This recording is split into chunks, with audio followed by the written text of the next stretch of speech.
Did you even? And we're live. Peace, peace. Greetings to you all.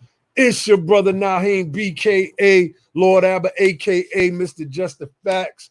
I got my brother Dr. Logic, the Liberator, my bro Red F in the building. Tonight, we were supposed to be having a debate. We were trying to do Zoom, and I didn't like it. It was a waste of money, but we may try to do something in the future. We were hoping to have some people that would come on. They agreed to have a debate about reparations, and it seems as if they backed out. So I'm not sure if I don't know what's going on, man. But hopefully, these brothers will come on. Anybody that's out there that's listening who wants to have a discussion, have a debate about reparations, let me know. We'll try to pull y'all in. This platform is limited. It's not the same as Zoom, where we can have up to 100 people. We can only have 6 people on at a time on this platform. But I mean, if you want the link and you want to come in and have a discussion or a debate earlier, I was reading something and talking at the same time.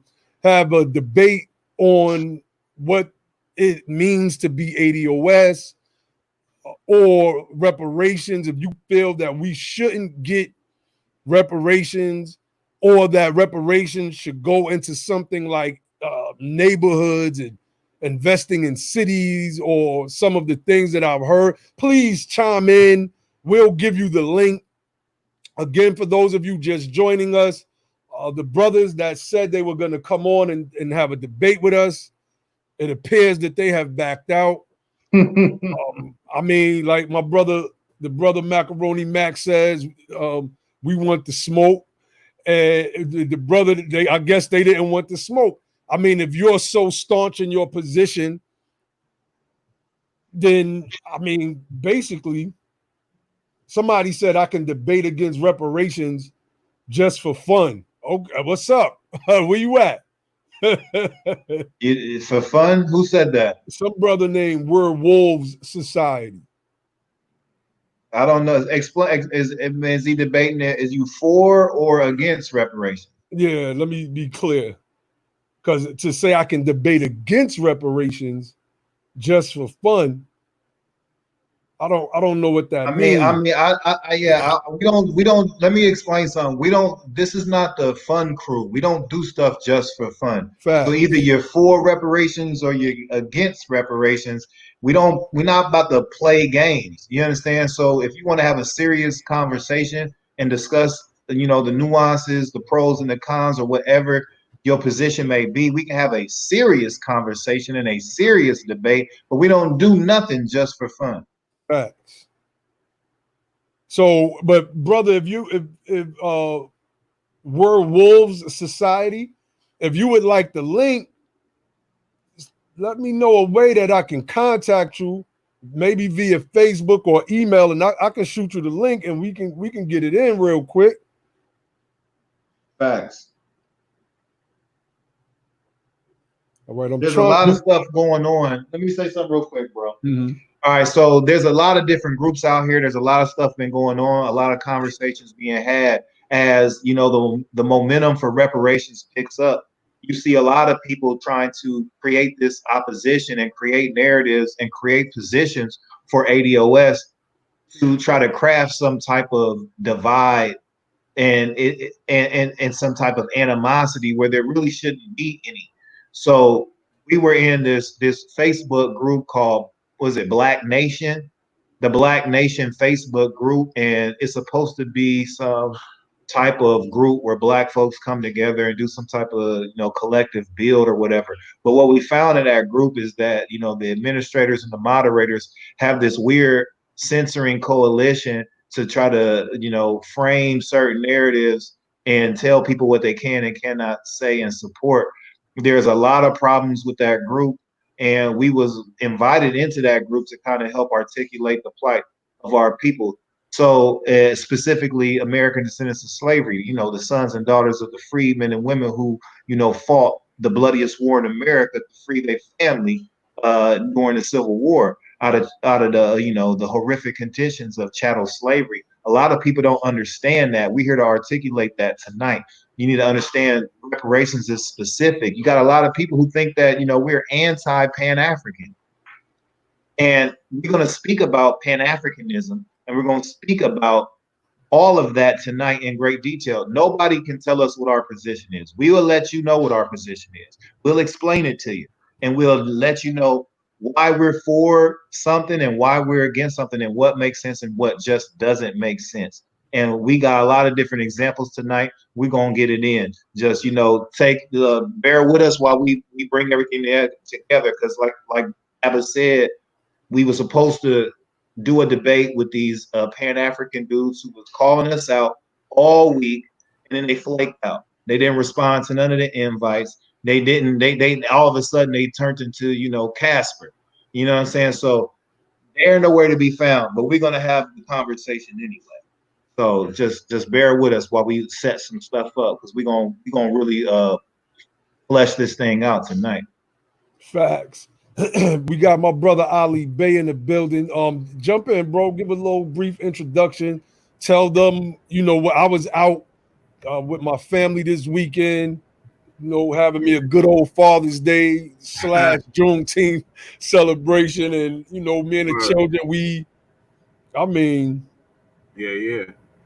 Yeah. Well, I mean, the debate that was going on in the Black Nation group, um, it really was interesting, because what we were able to do was see a lot of the positions that these people have taken from the Pan-Africanist angle, from their perspective. Mm-hmm. So I think that it was actually good for me in any case, in terms of getting more aware of where they're coming from, and the things that they're using to pretty much like undergird their arguments and their positions. So it was a good thing for me in terms of educating myself about where they're coming from. So I appreciated it. The brothers really kind of like put foot in their butts, man. You know what I'm saying? At the end of the day, that's all it really was. Right. But it's like somebody exposing their hand. And so I think those guys did a great job in exposing their hands in terms of where they're coming from and the type of ammunition they would be trying to use. So I loved it. So I was really hoping that they were going to come on, because I had a lot of stuff ready for them. You know what I mean? Yeah, it's unfortunate, but it is what it is. I was watching a discussion yesterday. Earlier with. It wasn't a discussion. It was a post that I was tagged in by Sister Dana Marniche, whom I interviewed on Sanetta's channel a couple of weeks back about the ethno-history of the Arabs and the Moors in Arabia. This person is a professional at what she does. And I told her, I used this analogy rather about the guys that were trying to critique her. I was like, these are the type of guys who won a few street fights and believe that they can now go into the ring and box with the professionals.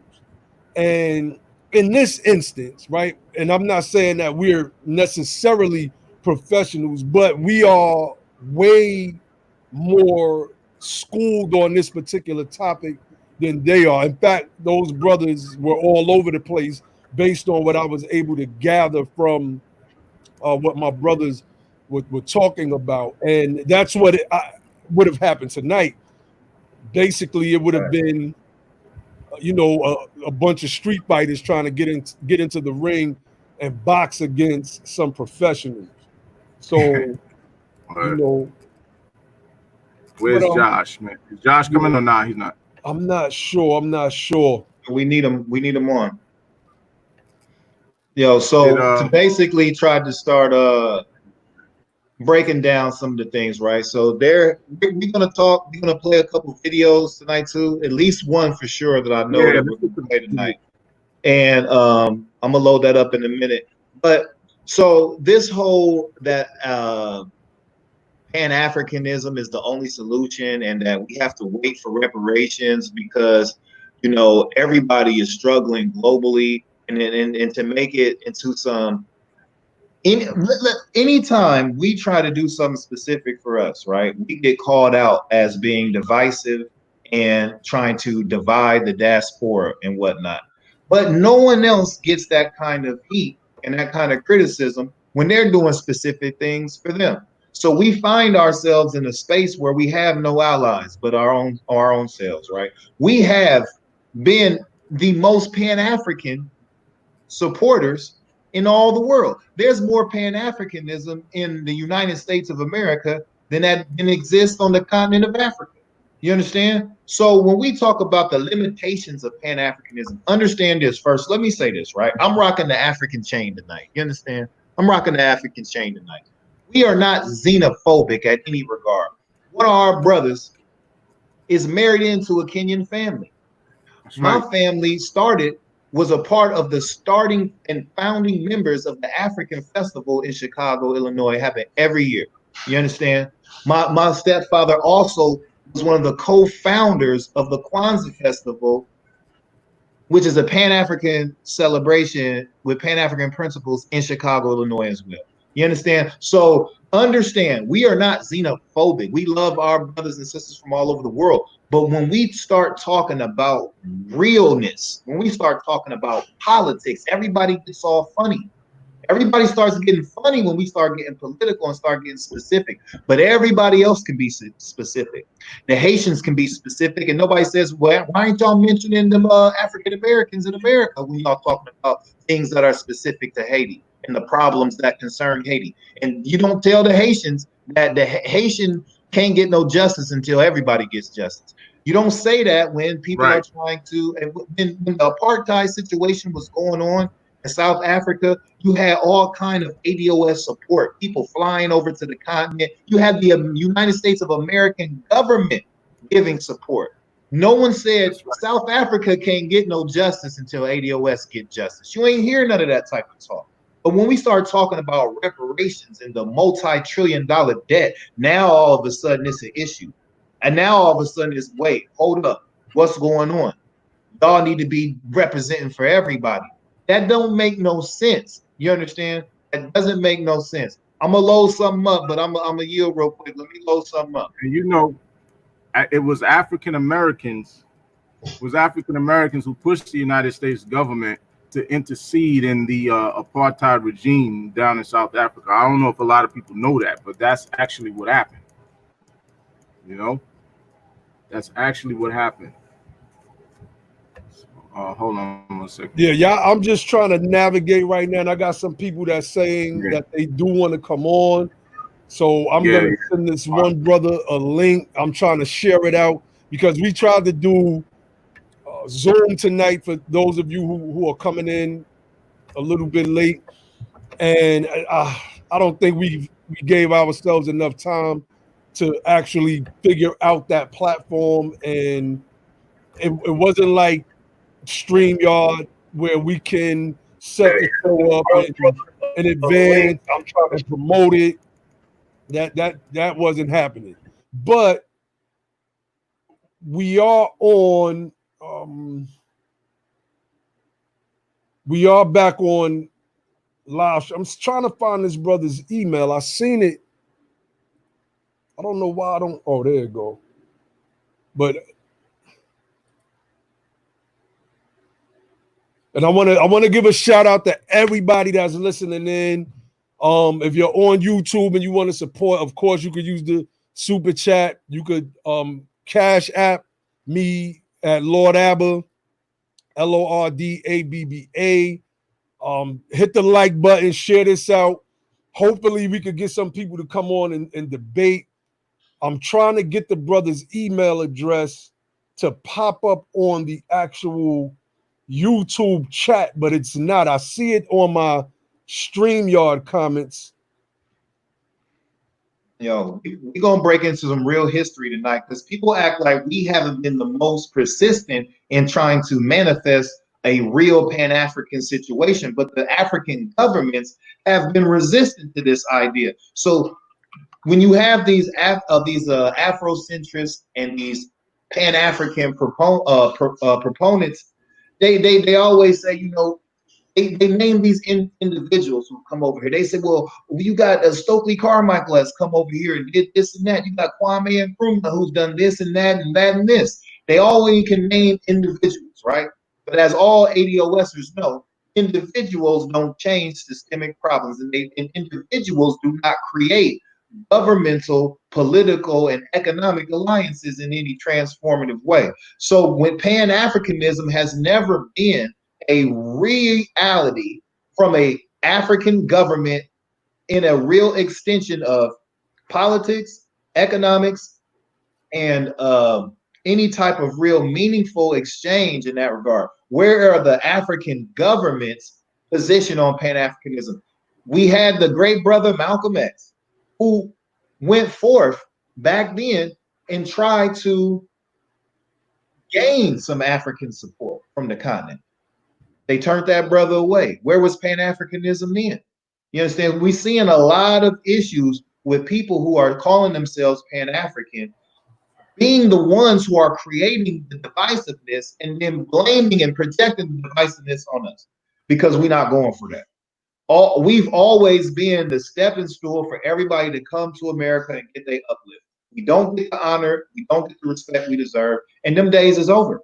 Either you come and you get with the people who created the pathway for you to get here, or you can just go back home. Period. We didn't have no choice. We are at home.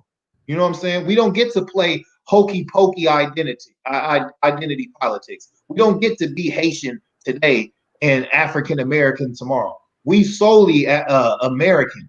You understand? You got to understand that. People want to be a Black American. Hey, Ali, unmute your mic, bro. We don't get to be you know what we want when we want to be. Go ahead, bro. Yeah. You know what's interesting? One of them guys said when y'all were going back and forth, he said that Caribbean people were African Americans as well. And I thought that was interesting because what Caribbean people believe is that when they become, they believe that they become African Americans once they migrate here and submerge themselves in our communities, our culture and customs. Now, usually it's like the second and third generations who think that, but they hold on to their unique identities, their flags from their countries of origin. You know what I'm saying? They which distinguishes and separates them from African Americans. And like you're saying, it allows them to jump in and out of identities when it's suitable. That's something that we can't do. And the fact of the matter is, African American is an ethno name that was really meant to speak to the descendants of slavery, to speak to the people who were the descendants of those 4 million freed men and women emancipated by the 13th Amendment in 1865. That's who the African Americans are. And I really was hoping that those guys was going to come on and bring that point up, because I was going to take them through the history of the term African Americans and where it comes from, just to show them that that term is actually older than the 1980s and it goes back into the 18th century. Early America, and it really again is talking about the people who are foundational to this country. So I just wanted to say that to the point that you were making in terms of how they jump in and out of identities and stuff. We see that on the regular. But what's interesting, I want you to think about this. Ilhan Omar from the African continent, she knows and she promotes that her ethnicity is Somali American. She doesn't claim to be an African American. Neither does Lupita Nyong'o.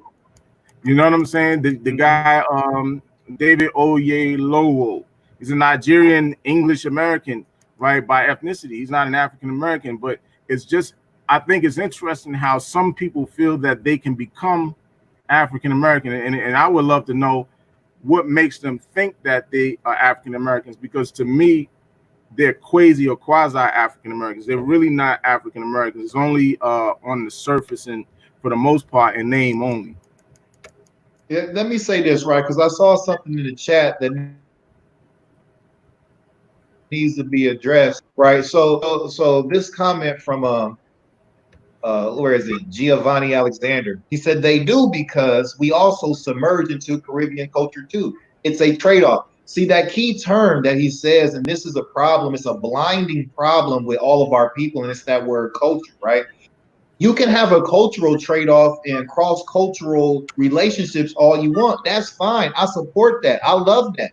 But we're talking politics. Where's the political and economic trade-off? You understand? People are coming and eating away at the political work that we've done, eating at the political table and the economic table that our ancestors, our labor, and our work set up. So we're not talking about cultural connections, brother. We're talking about political action, political policy, political positions, and economics. That's what we're talking about. Where's the economic exchange? That's Where's right. the political exchange? That's what people are missing Let me because say they real tied quick. up to the cultural stuff. Let me say real quick. I don't think that people understand that what you just broke down. I don't think that they understand that, right?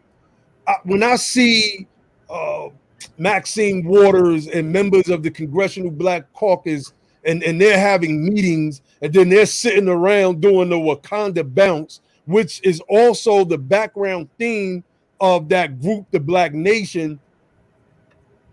What you just said highlights a disconnect between our people here. These people have Hollywoodized us, if I can make up a term, to the point where everything that we are about is about aspirationalism. It is let me say, I seen Black Panther, I loved it, right? I seen Yvette's critique on it when I first started getting into the ADOS movement. So at first I'm like, nah, that joint is fire. Like, but then as I gained a better understanding, I understood that critique.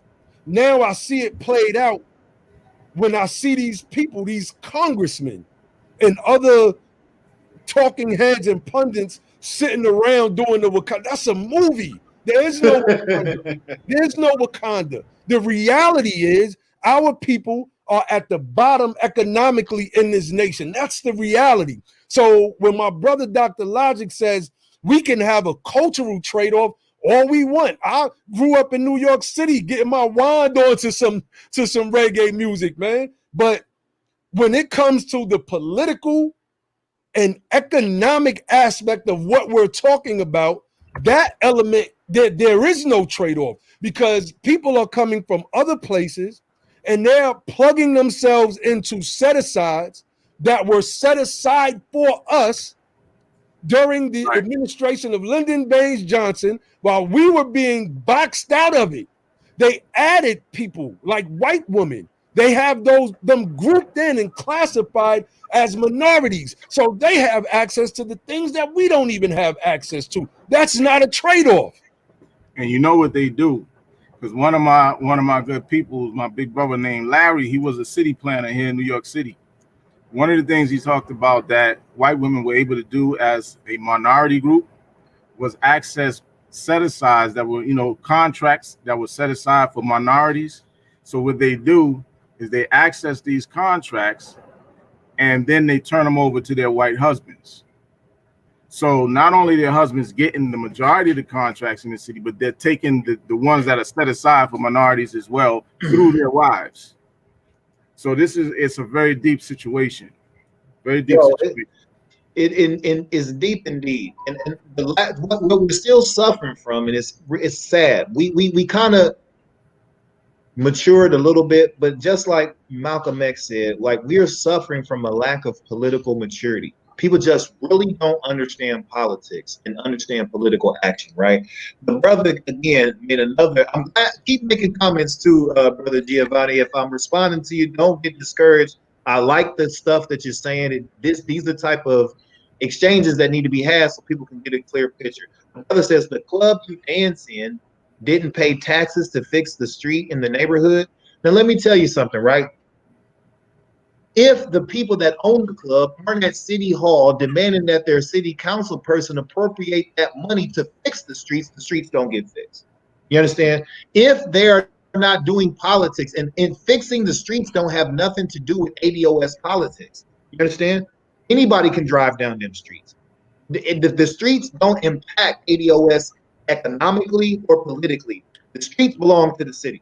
Understand? You have to get on page and get on code with what we're talking about. We're talking about political reality that affects our group, our specific group.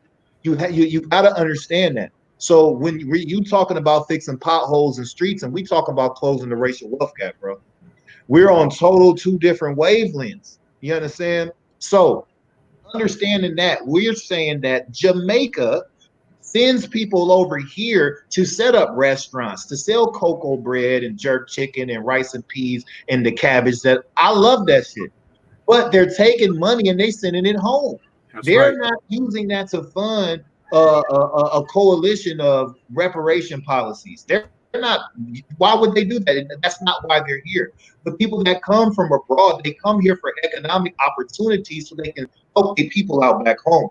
98% of them, that's why they're here, to get educations through the HB1 visa opportunities, to come here and to set up storefronts and different kind of corner stores so that they can get the tax incentives and benefits that comes with that, and then send money back home. You understand? That's their motivation and purpose for coming here and being here. It's not to help out ADOS. They might like us on a emotional level, but that's not what their politics is about. It's not what their economics are about.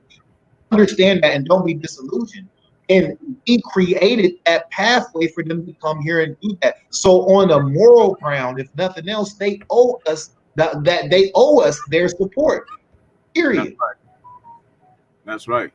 And it's interesting, the video that we were watching earlier with Professor James Small, who himself claims to be a Pan-Africanist, was basically saying the same thing, because he was talking to a young brother. I believe he said he was from Haiti or somewhere in the Caribbean. He said he was Jamaican and continental African.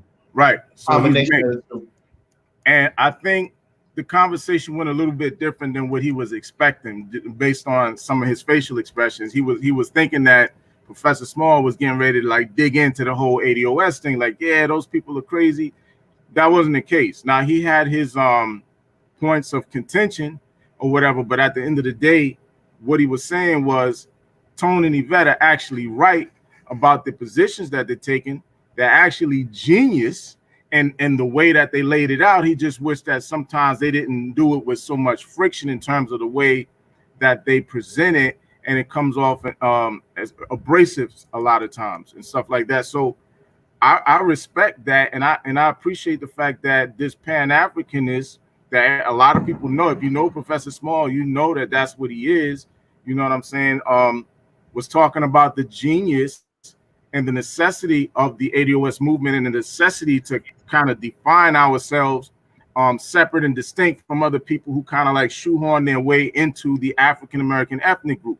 We needed that. We needed to be able to define ourselves as a specific tribe away from other people, because one of the things we knew was, even if you look at the federal lawsuits for reparations that passed, they were all dismissed, and there's a reason for it. One of the reasons that they brought up was that they couldn't figure out who was supposed to be a recipient of reparations, because these people know that there's not only descendants of slaves in this country, that there's now a whole bunch of black immigrants who have mixed in, and they're trying to determine, like, yo, how are we supposed to figure out who is supposed to be a real recipient of this stuff?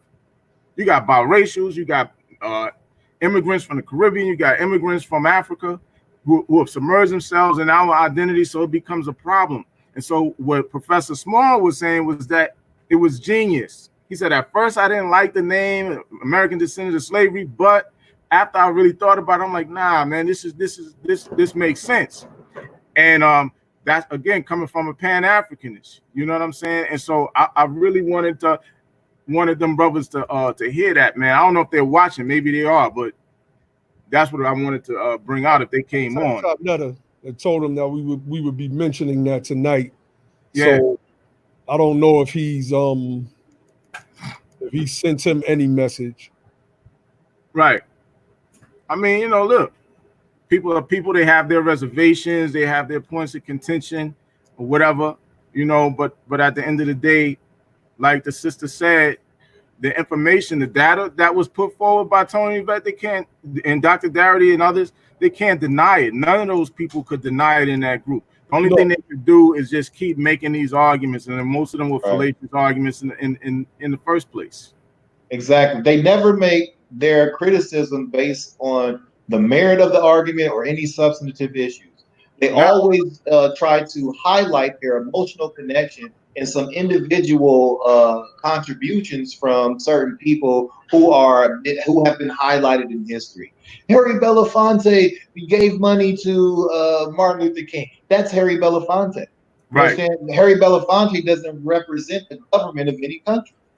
See, what we're trying to do is get people to understand what it takes to get this thing done. And we give all the honor and respect to brothers like the aforementioned Darity, Tone, Yvette. And what we're really finding out is people have a problem with them.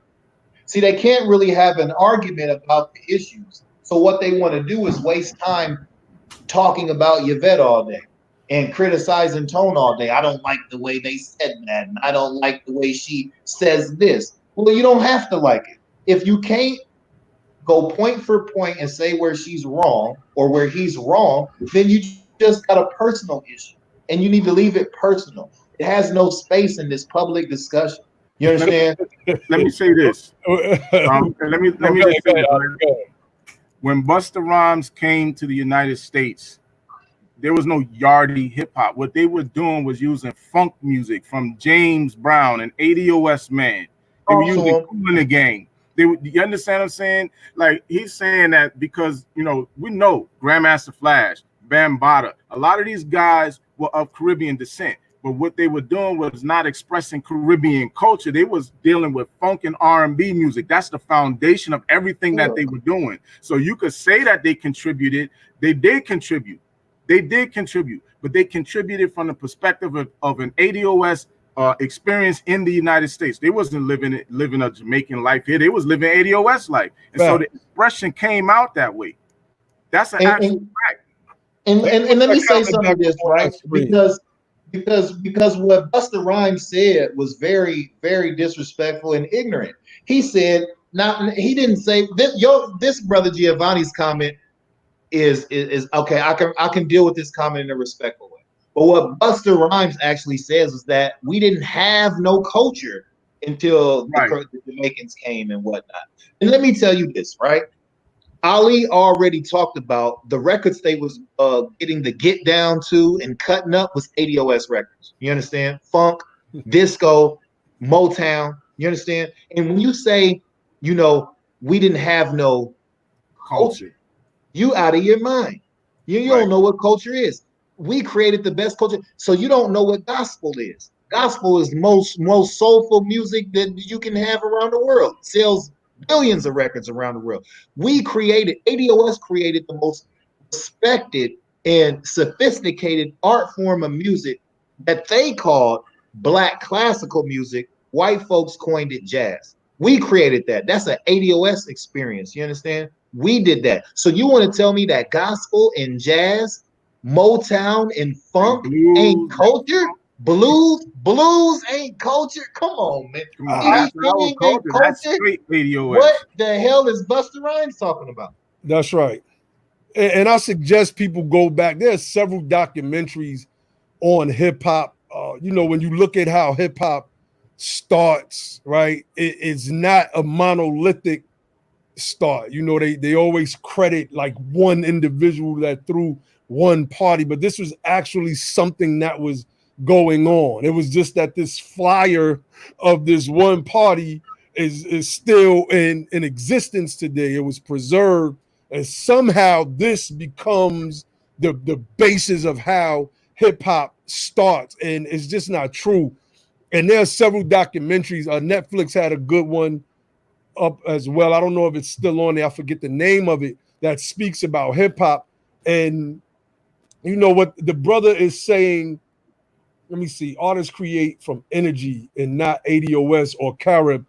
Well, if that was true, I grew up in New York City where we danced and bumped a lot of reggae music. What's her name? Not Lady Saw that did the joint. Sorry.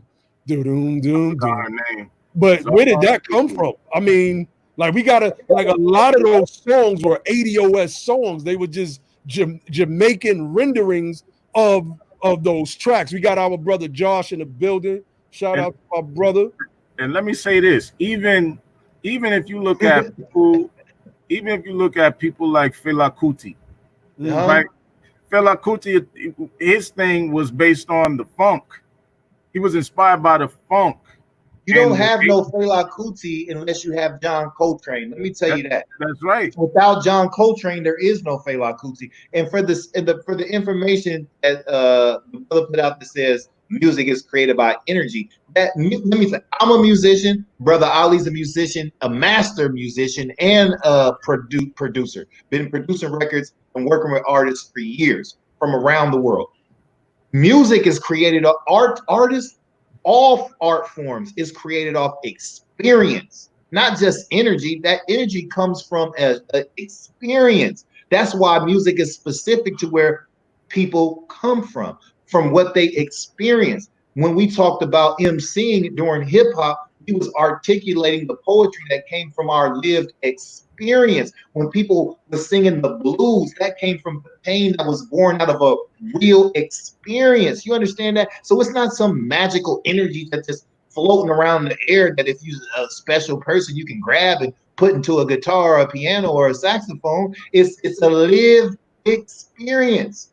So experience. So the ADOS experience, the ADOS talent, the ADOS genetics produced the Jackson 5. The ADOS genetics produced, all of the great, the Diana Rosses and all of that stuff that came out of Barry Gordy's laboratory and Gary in Indiana and all that good, in Detroit and all this stuff.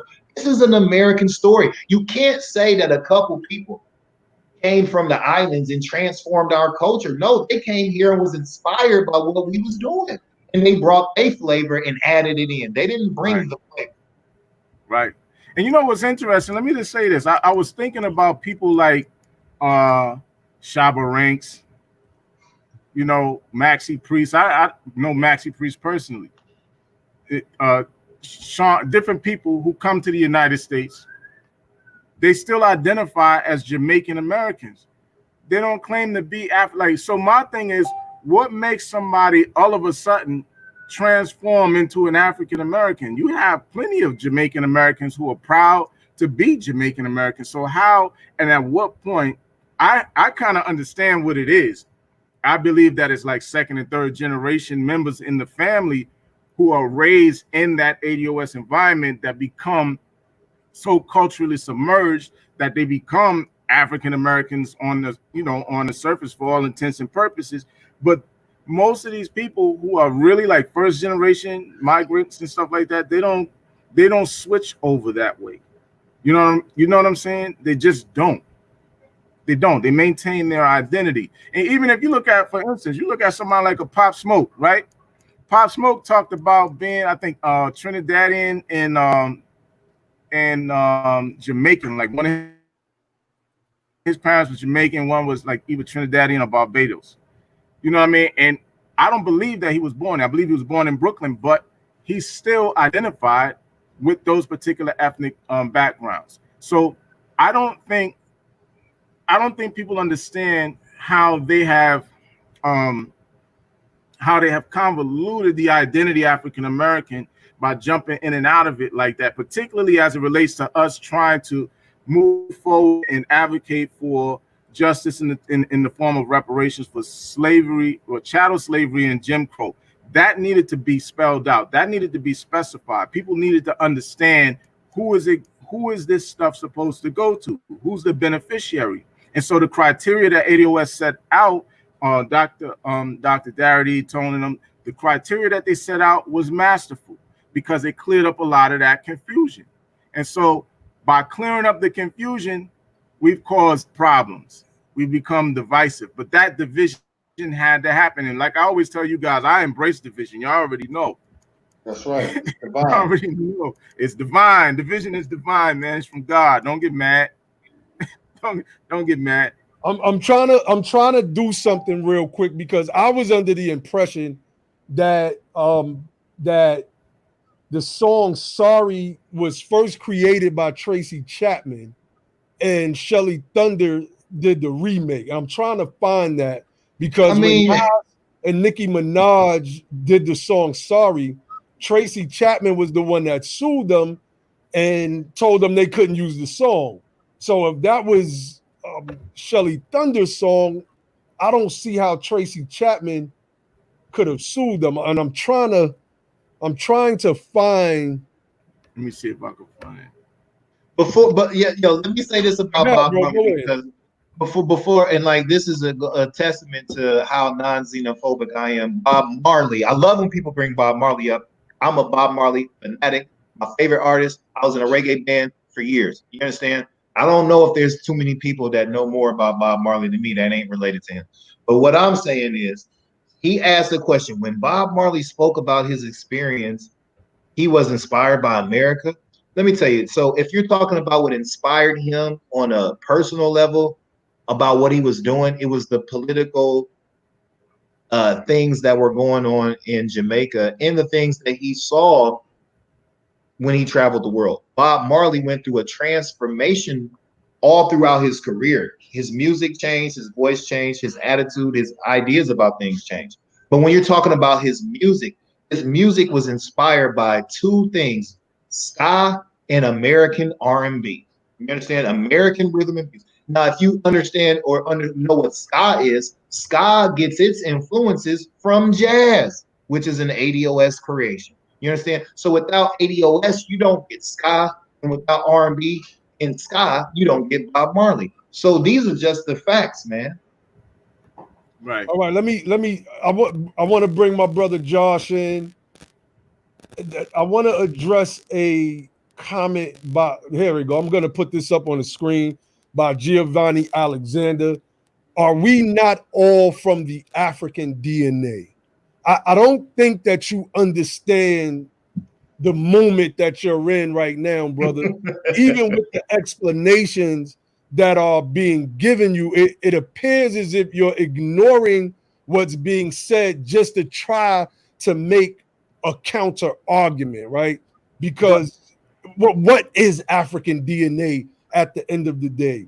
As my brother Dr. Logic explained to you earlier, we are talking about politics right now. And Africa has, I believe, 54 unique, distinct nations.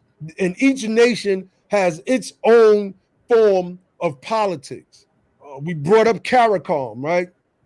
CARICOM is dealing with I forget, always forget what CARICOM means. I know the first part is Caribbean, right? Caribbean community. Caribbean community. Mm-hmm. And they're fighting for reparations for the Caribbean. They're not fighting for diasporic reparations. There's no such thing. There's no such thing as diasporic reparations. Reparations is specific. And when we look at how the Japanese Americans got their reparations, we get a clearer understanding. When we see Jews getting reparations from Germany, we get a clearer understanding. Your thought process is what I was saying earlier when I was talking about this Wakanda style fantasy land of togetherness. But the antagonist, Killmonger in that movie, who could disagree with him? That's ADOS. I couldn't disagree with nothing that Killmonger was on, basically. His anger from being an ADOS drove him, or excuse me, have ADOS drove him in living the ADOS experience. That experience from his mother, we're going to use the movie, right? Because the idea that we're all from one African DNA and that there's no political boundaries that separate us. There's no languages that separate us. There's no different gene pools or haplogroups that separate us. And I could just keep going and going and going. That's a part of the fantastical thinking that we have to come out of, because the cultural experience of a Nigerian or a Liberian or a Chicagoan or a New Yorkan is their cultural experience. We can share, trade, respect, honor that cultural experience, right? Amongst each other. But when it comes to politics, when it comes to our wealth positionality as America's descendants of slavery, that is something different. It is something unique to them. I don't get to go to Jamaica and try to tell them how they should do their Jamaican. I don't get to do that. That's not my job. I think I got a little bit of wisdom. My wisdom wouldn't allow me to go over there and tell them to stop just trying to be Jamaican, be diasporic. That only happens here in the United States of America with our people. We have to come off of that. Brother Josh, please add on. Man, look, for the people that say that, man, I'd say just go travel a little bit, especially go to the continent of Africa. And also, not just, you go to West Africa, but also go to East Africa. I went to East Africa and I had a great experience. It was, it was great. I mean, I would tell you to not feel like I had to think about like racism, because I didn't even see a European for, extended periods of time. It was a great feeling. I mean, to be able to go into a barbershop and get, a fresh cut. And well, I gotta admit, I only paid $2.50. I gotta get my hair cut, get my, hair, razor, get an aromatherapy, massage, and all this kind of stuff. A wash, condition, $2.50. Man, that was great. But it was interesting because, you get called a bunch of different names because people don't really know how to deal with you. First they're gonna call you American. Depending on one place, they may call you Mzungu, in Swahili, which means aimless wanderer, because I guess that's what they were calling Europeans when they came over. They would just wander around, surveying. Or they may call me Obama, Obama. But yeah, they call me Obama, because I guess they figured, I'm half European and half African, some people may call me Swahili, because I look like I could be from the coast, which had a lot of Arabs and Europeans, so it was a lot of mixing. So, but they never call me African, they never call me Kenyan, or they never call me, Black. They never call me African American, It just was an interesting experience. I mean, I don't feel any type of way towards it. It just is what it is. So define what Mzungu, if I'm saying that correct, means. So yeah, Mzungu, Mzungu. It means aimless wanderer. But that's the term that they use to refer to Europeans. They don't say European or whatever. They just say Mzungu. It's kind of like how we use the term white people over here.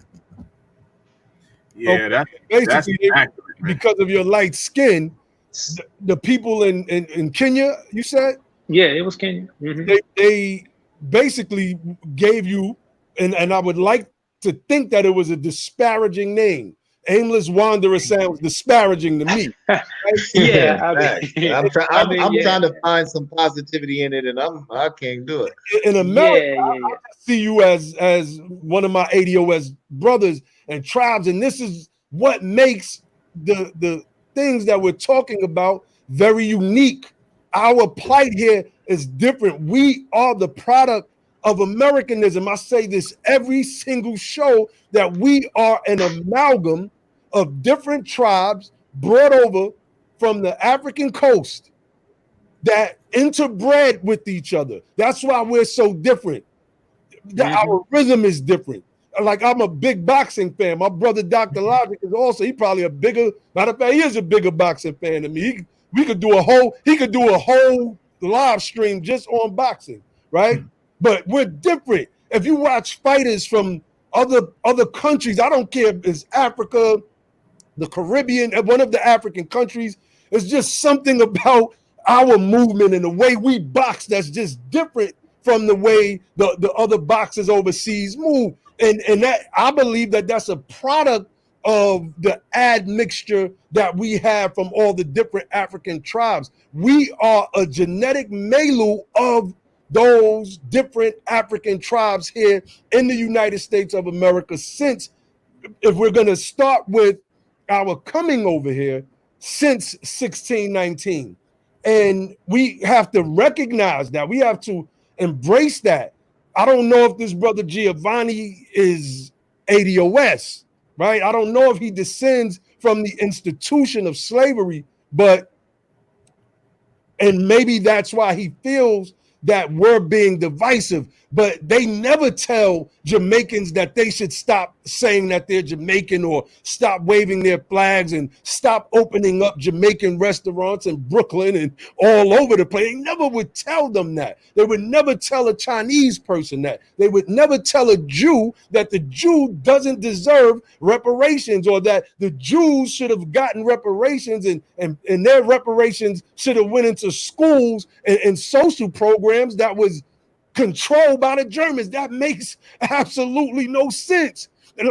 Put it like we're the Jews, and the American government and its private industries that it allowed to create the disadvantages that we face today are the Germans. You got to look at it like that in order to clearly understand it. We are a unique tribe here. I wanted to add another. I just wanted to kind of build on what I was saying. You know, I didn't take it personal when they called me Mzungu, because I knew that I knew they weren't necessarily calling me aimless wanderer. You know, that's the strict definition, but connotatively it just means like, oh, that's a European. So instead of saying like a British person, or French, or whoever, American, white, quote unquote, they were just calling me. But I just thought it was interesting that their one drop rule seems to work in the reverse, you know? So like in America, if you see a brother like me, you'd be like, oh, that's a brother, you know, that's the quote unquote American black man or ADOS man.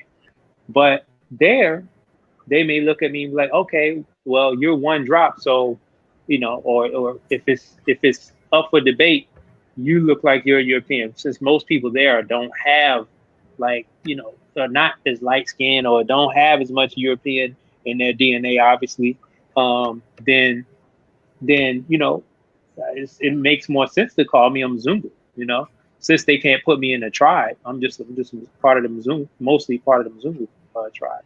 Yeah, I mean, it's all good. That's how their Why do you think they called hierarchy works? Huh? Why do you think they called you Obama? Because Obama's a half breed. Okay, you know? I'll figure that out. Yeah, and plus I was with my girlfriend, who was my wife now at the time. She was looking more like Michelle, so I guess, you know, not really looking like Michelle, but you know, it was that contrast. Okay. You know, so when it comes to that, you know, I understand that in a couple of different ways. For one, they hear your accent, they see how you talk, even in the way that you walk and move, they know you're not from there. But they know that there is a lot of Black folks in Europe, right? But when they say aimless wanderer, to me, that means something specific, right? You can just call me American, bro. You don't need to call me Mzungu or none of that shit. You can call me American, bro. Don't play no games with me. And I love Africa. I can't even say that I love Africa in any real way, because that would be lying, because I have no real attachment to Africa. But I love all people in a general sense. But I don't do no disrespect, and I don't do no playing no games like that. I'm American, bro. I'm not a Mzungu or none of that. When we're talking about, the brother asked what's next. After we talk about how specific we are, what's next? What's next is what came before this and what's always going to be in the forefront. What's next is the politics, brother.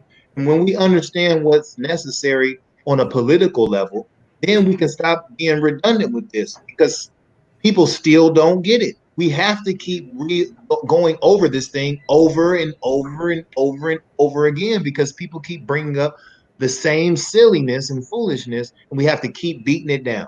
You understand? It's just like a child. When you tell your child, sit down, they'll sit down for a minute, but they'll get back up and go to running again. You got to go back and get them. No, sit back down, because they just don't have that attention span, and they don't have that discipline. So we're here to try to focus your mind, give you that discipline and that education, so you know what's needed, so you don't keep getting up running all over the place.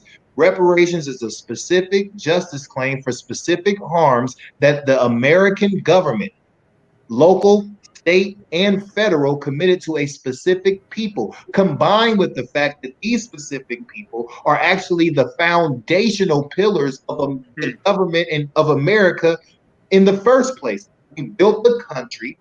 We fought for the war for independence. Understand during revolutionary times, the numbers, we don't know how concrete they are, but the numbers that we can verify are at minimum 400,000. There were 400,000 of us during the Revolutionary War time. All historians agree that there was 5 to 8,000 of our people that fought in the Revolutionary War. We were the heroes at Bunker Hill and many other pivotal battles in that particular war. We fought for America's independence.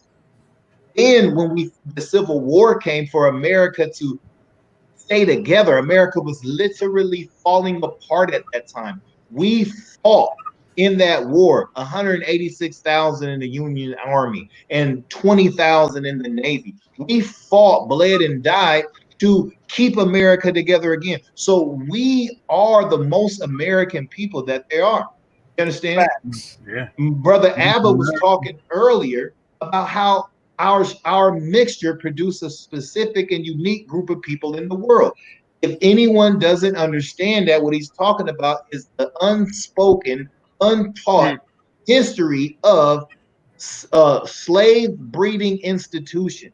After they banned and outlawed the transatlantic slave trade in 1808, certain Virginia specifically and other states in the North who didn't have long periods of summertime and desirable crop time, what they did was breed slaves and sell them down south. So the northern slave plantations, they mastered slave breeding so that they could sell slaves to the southern states year round. That's how you go from 400,000 during the revolutionary time to 4 million at the Civil War, at the end of the Civil War. So understand, we're talking about something very specific, and we don't keep being specific until people get the point. All right, I want Ali Bey to jump in. I want to just say, I want to go back to the brother Tariq Bey real quick on what ADOS is. He, basically asked, is it an organization or is it a specific lineage, right? Well, to answer the second part first, it is a specific lineage. And I know people have questioned us being Moorish Americans, right, about this whole ADOS thing, but our breakdown, I guess it doesn't suffice. And I'm not saying that to the brother Tariq. I believe that he's genuinely trying to get an answer out of what it means. So if you have 45 million of us here, right? After the 1960s, we get a large influx of immigrants from all other countries, basically, but specifically Jamaica, the Caribbean. Who wanted to come to America? You got to think about that. Who wanted to come here and get dogs sicked on them and all of the different things and water hosed and churches firebombed, et cetera, et cetera. Plus, the United States had very restrictive immigration policies up until the 1960s. So anybody before that point that comes here to America represents the lineage, American descendants of slavery. And we don't mean like slaves, right? We know that humans are humans. Humans are humans at the end of the day. Allah or God or Jehovah, Yahweh. If you atheists, I don't know what you call the creator. Maybe we just evolved, right? We're humans at the end of the day. None of us were born to be slaves. But there was a period in human history here in the United States of America that they tried to make us that, they branded us that, and in many respects, we became that. So when we're saying slavery, we're speaking about a specific institution that they called peculiar, right? As a group the group is in, and if I can, I don't purport to speak for the group, so I hope nobody don't misconstrue that. You know, I just have my own opinion. I follow the group, but as a group, it's about political education and political activity. That's why the website says ADOS101.com. Right now, the top two spokespersons for the group, Yvette Carnell and Antonio Moore, is giving us political education 101. And I urge everybody to go to that website, ADOS101.com, so you can familiarize yourself with what is being advocated on our behalf. This is not about personality worshiping, because our people kind of have a fetish with personality worship, which is why I fell out with a lot of Moors. I don't worship Noble Drew Ali. I worship the great God of the universe, and some people had a problem with that. And the man said don't worship him, but that's a whole nother story in and of itself. So I hope I answered your question, brother. I want my brother Ali Bey to come in, and if there's anything that y'all wanted to bring up, being that our brother and our brothers from the Black Nation group, and I'm not saying that they are representative of that whole group, but I think they're representative of the idea of why and how that group was formed. And we see that with the image of Wakanda and Black Panther, T'Challa in the background, being that they didn't want to come on, they chickened out on us, right? If y'all wanted to bring any of the arguments that they were making up and y'all's rebuttals to that, please go in, because I was just going to float, being that I was basically on a vacation this weekend, and just let y'all go in anyway.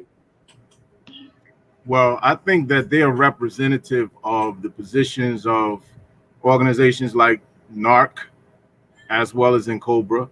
They use a lot of their writings to support their positions and their arguments and so forth. So I do believe that they represent a large number of people, particularly from the Pan-African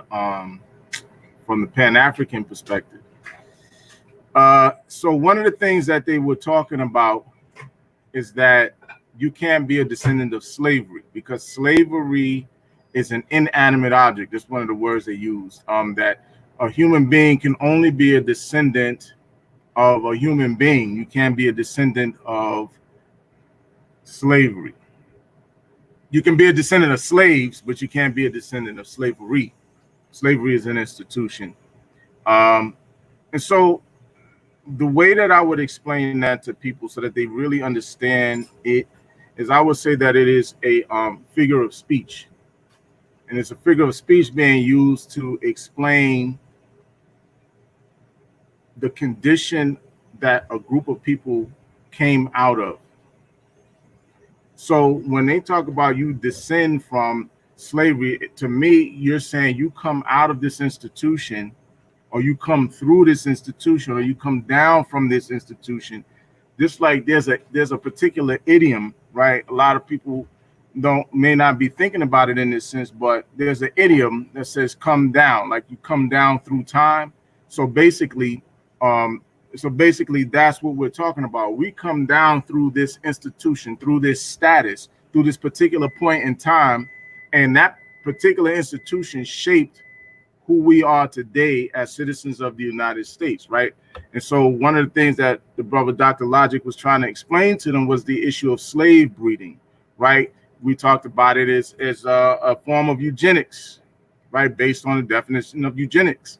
So slave breeding was a very real thing. The mixing of the multiple different ethnic groups of people who came to the United States is a very real thing. It's something that probably would not have happened had those people stayed on the African continent. So when that happens, we're a new group of people now. We're not purely Wolof. We're not purely Fula. We're not purely Mandinka. We're not purely Baga. We're not purely Susu or Limba or Timne or Mende or Vai or Kisi or Capelle. We're not purely any of those things. We are a mixture of all of that stuff, plus some Native American, plus some European ancestry. That's who we are. So we're a different group of people from the Wolof people. We might have some ancestry that's Wolof, but we're not purely Wolof. That's why when, brother, when you did your DNA, through 23andMe, they give you different regions. That's right. But there's a reason for that. Because if it was one thing, you wouldn't have to go to different regions to say, well, some of your thing is here and some of your thing is there. No, we are a new group of people that institution had a large part in playing, in shaping who we are as a group of people today. It just is what it is. Now, that's not to say that we don't have ancestry that goes back past that institution. That's obvious.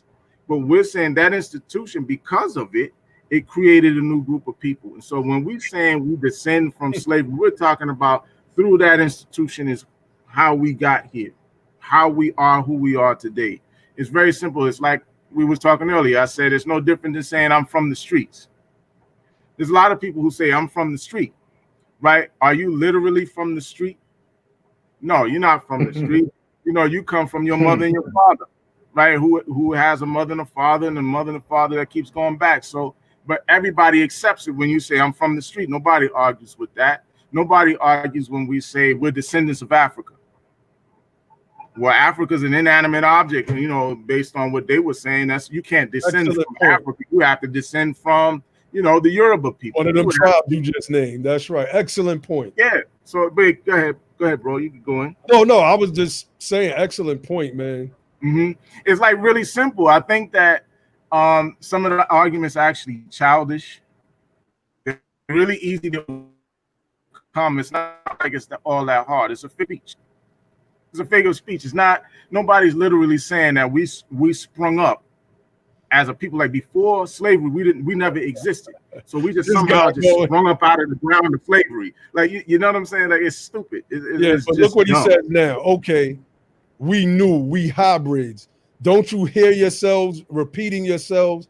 I'm not gonna. I don't know what that means. Yeah, I'm not gonna keep wasting time with this brother. He obviously doesn't understand. I mean, but allow me. If you have a couple minutes, real quick. I want you to come in. No, I want you to come in. Oh, okay. Go ahead. The brother basically is saying that all human beings are just pure. But Ali just said they grew up out of the ground and then somehow mixed with each other. When you're breaking down haplogroups, and they used to be broken down by E1, B1, E1, B1, yada, yada, yada. Now they're classified and grouped under like MR35 or something like that. Well, you understand that there's human mutation. So all humans are basically hybrids. I don't understand, and I don't think you understand the stuff that you're typing. So we're going to let you go on, brother. See, I see what he's talking about.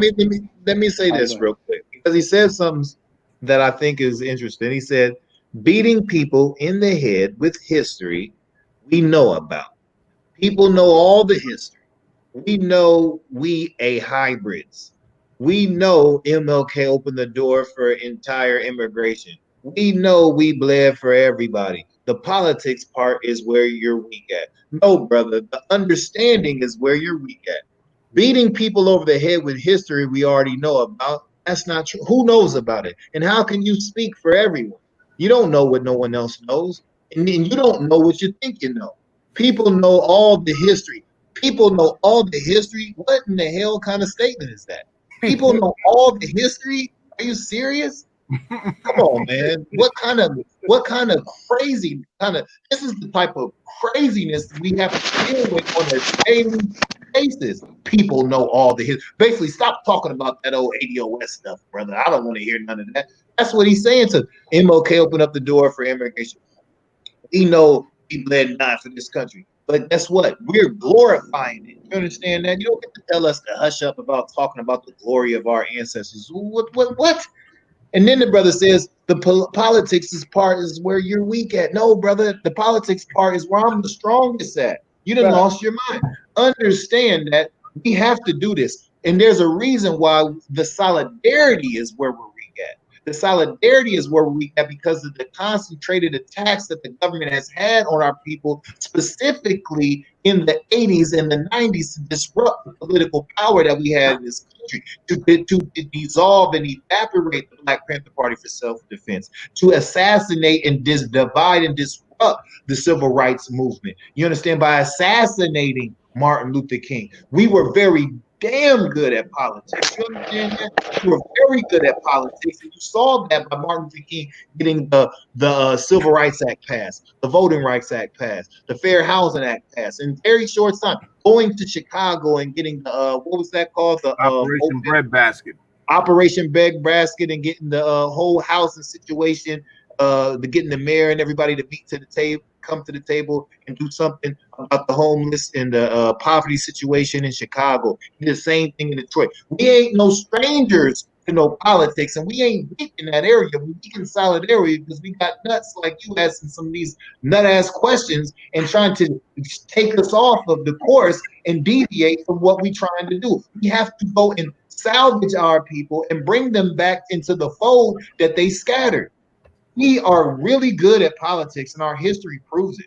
We are really good at politics because you have to be good at politics to get the chattel slavery abolished. You have to be excellent at politics to end Jim Crow. You have to be excellent at politics to get Voting Rights Act done in a environment where you are outnumbered and surrounded by your enemies, literally and politically. What are you talking about? We have a couple decades that the crack epidemic, these other attacks by our enemies destroyed us. Then we have another decade or more of mass incarceration that took our brothers off of the streets and out of the homes and put them into the prisons to feed the prison industrial complex. So we are trying to recover from those attacks and those wounds and those injuries. But we know politics, and what we're doing is just sounding the horn, beating the drum, and organizing our people again. We know politics. Just stay tuned. All right. I want Josh to respond, but I brought one of the brothers in from out the chat. He if I'm not mistaken, he has a debate against our reparations claim or our reparations push. I'll let him clarify when he comes on. But Brother Josh, make your point real quick. And then the brother is in, so he's on the live stream right now. Brother Victor. Go ahead, Josh. Yeah, well, I've seen the one comment said we are weak at explaining progressive politics. That's not the purpose of the show. Yeah, no, it's all good. I mean, you have to go back and look at so many other shows to, because it's so many angles and stuff that we come at this thing from. But primarily, this show is it's called Be the Power, and what we're essentially doing is we're equipping people with the right mind frame and with the right perspective so they can go out and, understand what the hell they're talking about when they get out here in the issues that pertain to our uplift, and it's important that we don't diminish the fact that there's a lot of people just have good energy, but they don't know how to direct it, and they don't know how to not get sliced up when they get into certain conversations, and then they lose that energy. They need to be able to channel that energy properly. But it's a whole lot of disinformation campaigns out here. It's a whole lot of co-opting going on. So it's important that we have the proper perspective. So like when we did the show, when we were talking about how the Black Lives Matter is going to co-opt, are we seeing that? So part of I don't want to hear. We're not necessarily trying to do a progressive politics from the standpoint of how you're thinking of it. But we are doing politics the way that we need it, and the way that we need it is first we got to get people to understand the data. I think too many of our people don't understand the position we're in. We need that. We need our people to understand that we are the ones who built this. We have a serious justice claim. We did a show talking about how we're not necessarily an ethnic minority like we want to talk about. Like we did all this. Like you got to go back and watch some of these old shows because it's too much for us you would expect us to cram in right now. But this moment right now is a moment where, because I've seen another comment where we're talking about we need to be elbowing our way to the front. We are, Like when you talking about in the street, well, it's kind of hard when, when huge white capital gets behind some of these other movements, and then they're able to do certain things and commandeer the TV news media. And when we want our message to get on the TV news media, they're calling us Russian bots. They're calling us. I mean, just the other day, the brother that's with Derek Johnson with the NAACP, he said that pretty much everybody need to get reparations. It needs to go to all Africans. He said some wild stuff, and calling ADOS folks bots. Again, this is 2020. This is right now. So like we have to fight that. But I mean, go pay attention. Like you see, like this movement has progressed. A lot. You may think it's not moving because you may not be privy to some of the conversations that's going on. But we went from MSNBC, Joy Reid, and them calling us bots, to us being right, to us putting the pressure on calling politicians and putting politicians on blast and getting their position on reparations. We talk about Congress people. Okay, we did that. To parlaying that to enough pressure to go from now. Let me say this, right? This is like to the brothers from the Pan-Africanism movement, particularly in Cobra and NAR. First, I want to say peace. I appreciate putting in the work in years past, right, for building up and keeping the reparations argument going. And getting a bill drafted in Congress through John Conyers, and Sheila Jackson, he picked it up. Okay, we might have problems with it. All right. But yeah, 2015, how many co-sponsors did HR 40 have in 2015? I'm not saying peace. I'm saying they had 2 co-sponsors. And I imagine one of them was Conyers, the dude who ran the bill. Now, fast forward to 2019, okay, when ADOS is pushing. ADOS is putting the pressure on. They feeling the heat. How many co-sponsors as of right now?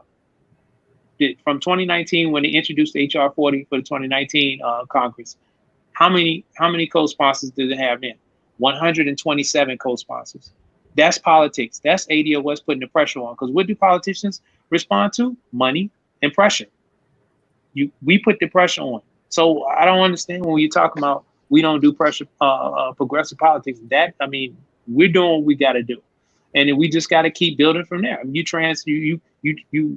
parlay that into the HR 40 hearing. Then we go from there. The Byron Allen case, like all this kind of stuff, man. Like we moving, and we're driving the conversation. We may not have the numbers in the street, but they feeling us. And I'm about to hop off, y'all. So I just wanted to share that. All right.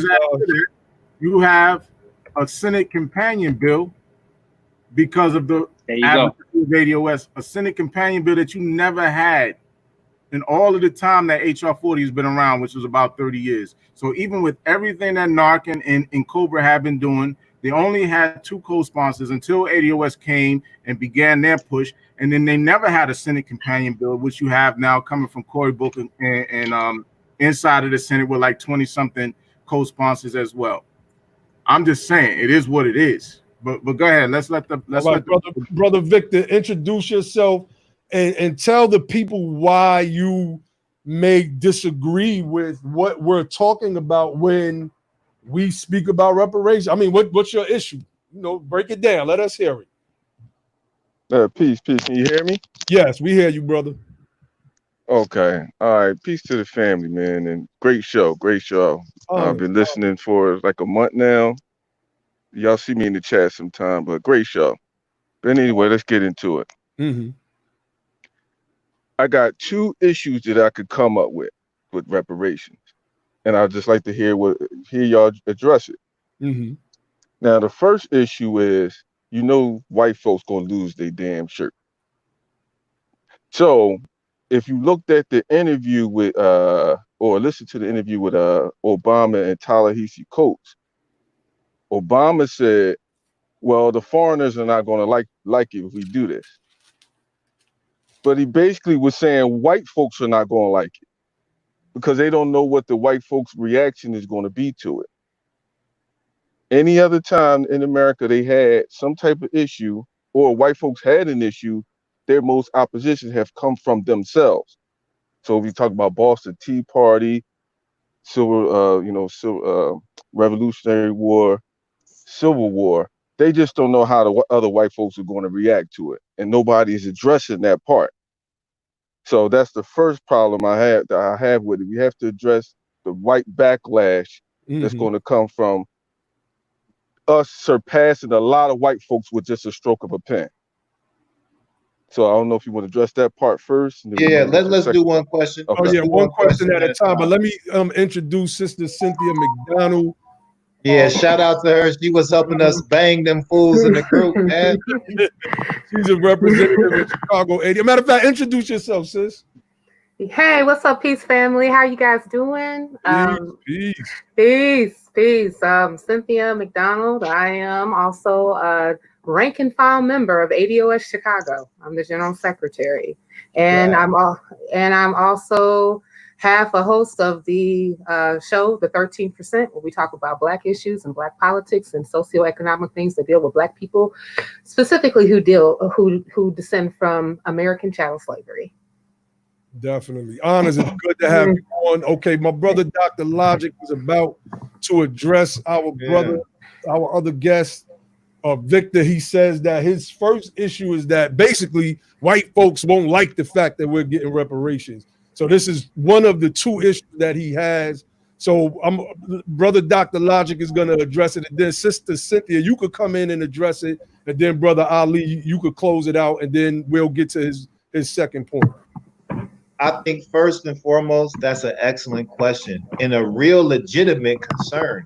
Because if you've been watching our show, we've been taking different excerpts from a book called The Bloody Shirt. And it really speaks in depth about that historical white backlash, the violent rage of white folks when faced with the actual justice and what they call Negro rule historically, right? So I understand that concern. It's a very legitimate concern.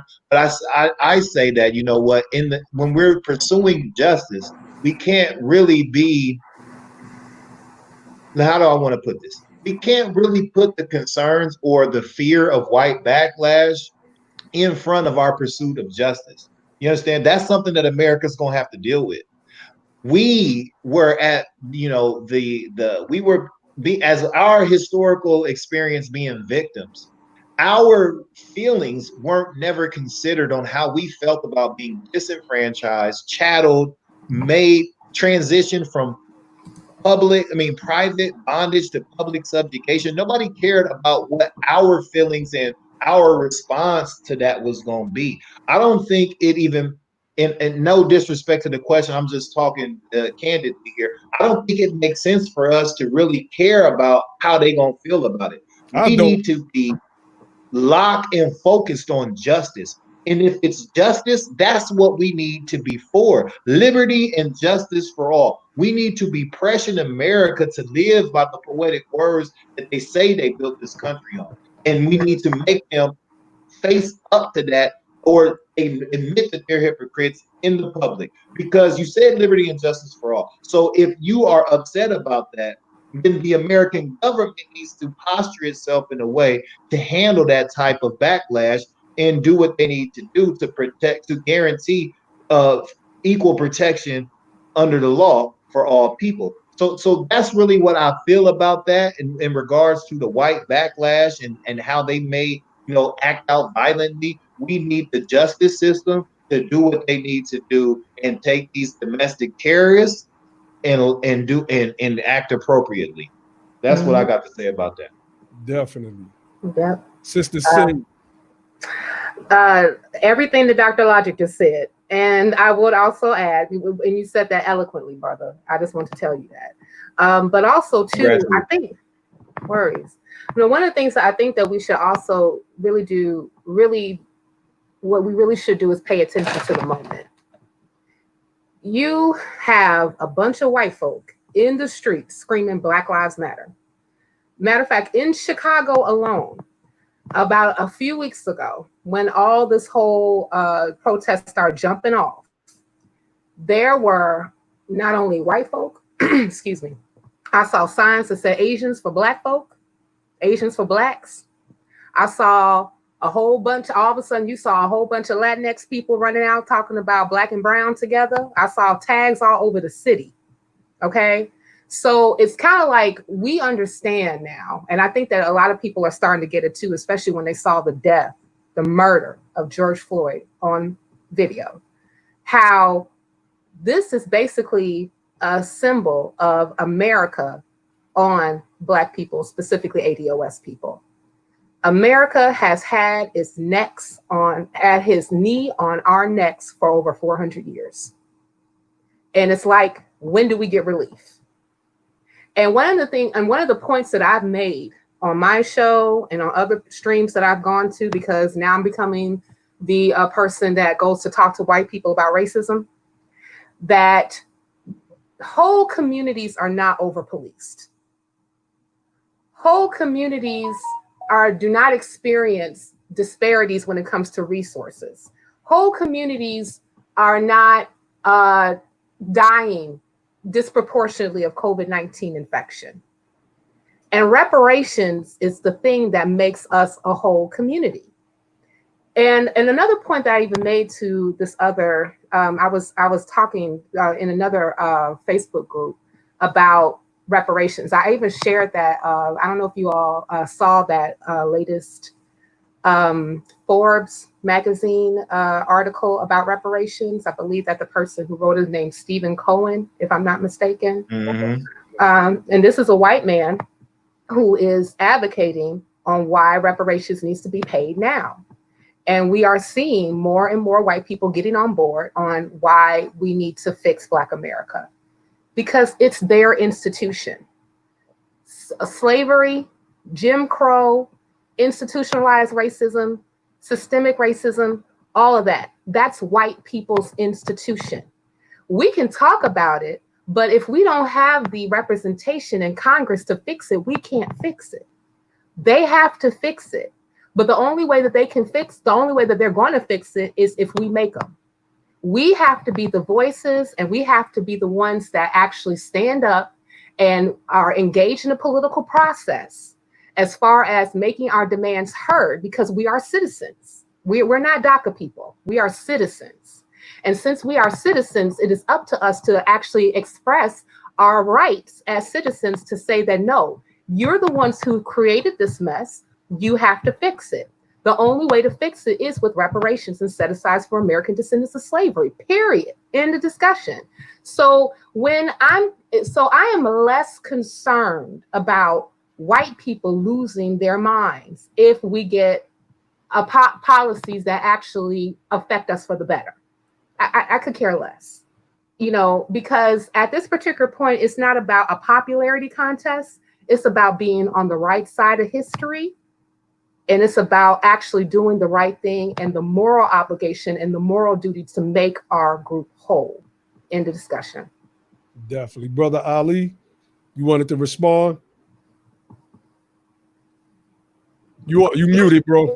Phone off mute, screen off mute, bro. I would just say very quickly that I saw an article earlier today where there was a picture of a street that had reparations painted all the way down the street in yellow. Did y'all see that picture? Yep, I seen it. You know how they have the oh yeah, I saw where that. Black Lives Matter. Some years, yeah. So I think to the point that Sister Cynthia is making is that I think the temperature is changing. I think these Europeans, their children are actually doing battle with their old psychology. That's the way I see it. The younger generation is doing battle with the older generation to try to change some of the stuff that those people did and change the course of history. And I believe that we're moving in the right direction in terms of white people getting on board. I just have to agree with everything that my brother and sister said already. I don't have anything to add. I mean, all the other panelists have answered that question succinctly, in my opinion.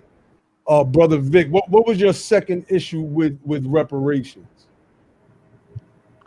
Oh, okay, well, let me just touch on what was just said real quick.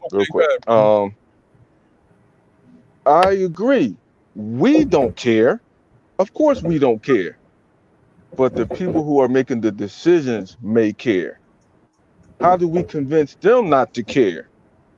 That's the question. Can anybody touch on that? Do you think it's our job to convince the No, racist no. in this nation? Oh, go ahead, brother. Yeah. All right. Before you take that route, this is it, right? When you do politics, right? Everybody has their values, their concerns, and the things that they have to push for. The farmers can't like tiptoe around what the bankers are going to feel when it comes to price fixing and if they're going to get their fair share for their crops, right? Because there has been historical documentation of violent backlash from farmers wanting to get fair pricing, right? So if they have the courage to pressure their politicians to promote and push and support the policies that are going to benefit them, because politics is a life or death situation. Politics is war, and literally people die about their political plight. So we have to understand we are in a fight to the death, right? So it's not, we shouldn't even be thinking about getting them to care. We should be thinking about how do we apply the pressure to get them to do it. I don't care what they care about. We care about it. How do we galvanize the energy, produce and build a coalition that can apply the type of pressure that will force them to do it? Because even if they don't care, we can still make them do it. And we need to do what's best for us in spite of how anybody feels about it or what backlash may come for it. Because let me tell you what, if reparations is seen through with the economic security that it can produce, we can protect ourselves way better than we can protect ourselves now. That's what I got to say about that. I agree. Another thing I will add to that too is that, again, remember, America is very good at paying reparations. They pay reparations to Japanese Americans. I know that you all talked about this on your show on more than one time.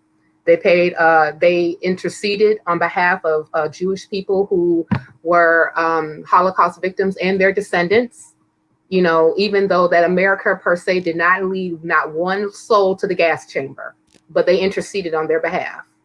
And America continuously pays money in cash payments every month to people of Native American descent or who are part of Native American tribes. And one of the things that I find is really fascinating, especially when you talk about Holocaust victims, is that it's not a lot of them. I mean, there's only 15 million Jewish people in the world. I think it's way less than that in America. I don't know exactly how many this in America, but they were still able to get their particular proverbial piece of the pie, even though it wasn't a whole lot of them. And even Jewish people will tell you they're on a knife's edge too when it comes with white America. They are on a knife's edge. But they still managed to do something that kind of thwarts us, and they learn how to maneuver the political process. And one of the things that I would tell any person, especially when we're in this moment right now, is it's so important to really get a political education, to really understand how politics and government works. Because the only way that we can really win this game is if we learn how to play the game in the first place. I mean, you cannot expect to even if you enter a chess game and you never learn how to play chess, how do you expect to win, let alone actually even stay viable in that game? It's the same thing here. We have to, because I think I saw somebody in the chat saying something to the fact that we need to join gun clubs and get with a militia group or some stuff like that. I don't know, but that's silly. I mean, I'm for your Second Amendment rights. If you want to gun up, cool, but that's not how we're not gonna win that game this way. I mean, the army alone will wipe us out if we even try to come up against the United States government like that. That's not gonna work. It only works is when we have to play America's game. America's game is politics. And that's how we're going to have to win this fight. Period. And as they say in social media circles, period with the T. Period. Wait, before you go into your second point, I want to just pull up what my brother Ali has on the screen. What's this, brother? The Reformed Jewish Movement votes to support reparations for African Americans. Oh, so this is Jews are white, right? They're considered white. Okay. They're classified as whites. Okay. Says the Reform Movement, the country's largest Jewish denomination, declared its support for reparations for African Americans at its biennial conference. This was published in December of 2019. Yeah. You know, so I mean, I think that the sentiment is growing because we got to remember, white people are not the only people in the United States. They only make up about 60% of the population. They're not the only people. So, and a lot of them are beginning to come over. I even saw an old interview with Ann Coulter, I believe it was, the European woman from Fox, talking about she believes that the descendants of slavery are owed reparations too. Not all black people, but the descendants of slavery. Yeah. She was so she was very specific. She was very specific. So yes, she was. You know, I think the sentiment is definitely changing. I think with the younger generation of whites out there right now, I think this is the right time to really put our foot on the gas and don't let up, you know. Indeed. Brother Vic, what's your second point that you wanted to make against the reparations? Your first point was answered. I don't know if those answers were satisfactory to you, but they were indeed answered. For those that's just joining, Brother Victor is debating, I would say, against reparations. His first point was that white folks wouldn't like it. They'd have a problem with it. Now, what's your second point, brother? Oh, okay. Well, I actually like the first answer. If they don't want to do it, we'll make them do it. I guess that's what Brother Logic was saying, which I like. Just make them do it. That's what's up. All right. The second problem I'm having, and I don't want you guys to think I'm against it, but I just see a problem. Now, the second thing I'm looking at, I'm like, okay, our youth, okay, everything we're talking about here is building up Black America. Now, is that the viable option to build up here? Because the youth don't really have the connection that we once had. So they may just take their money and go. We've had a mass exodus when we used to have our best and brightest in our communities. And as soon as they had a chance to leave, they did. So imagine if you have the youth get a lump sum of money or whatever they're going to get. And now with the advent of the internet, they might just decide, hey, the hell with America. We don't want to build nothing here. We got the whole world as our option now, and we're just going to go. And if go ahead. Oh, I was on ask. I won't be long-winded. No, that's okay. I was just asking, may I address that? I was there. I didn't want to be long-winded. Go ahead, because I had a little bit more to add to it, but. Oh, go ahead. You know, go ahead and finish before I address that. And then Sister Cynthia can address it, and then where L come on, and then okay, go ahead. Okay, so two things. If people get reparations and they decide to go somewhere else, good luck. But as far as like, where do we go? I mean, like, I mentioned in the chat, my mother's Jamaican, right? My dad is from here. My mother came here in '63, and she actually benefited from those pre-selected immigrants that you hear about in the book, Remaking Black America. Okay, the one that we're reading now for the book club. But even she ain't trying to go nowhere because she been in America for so long that ain't nowhere else to go.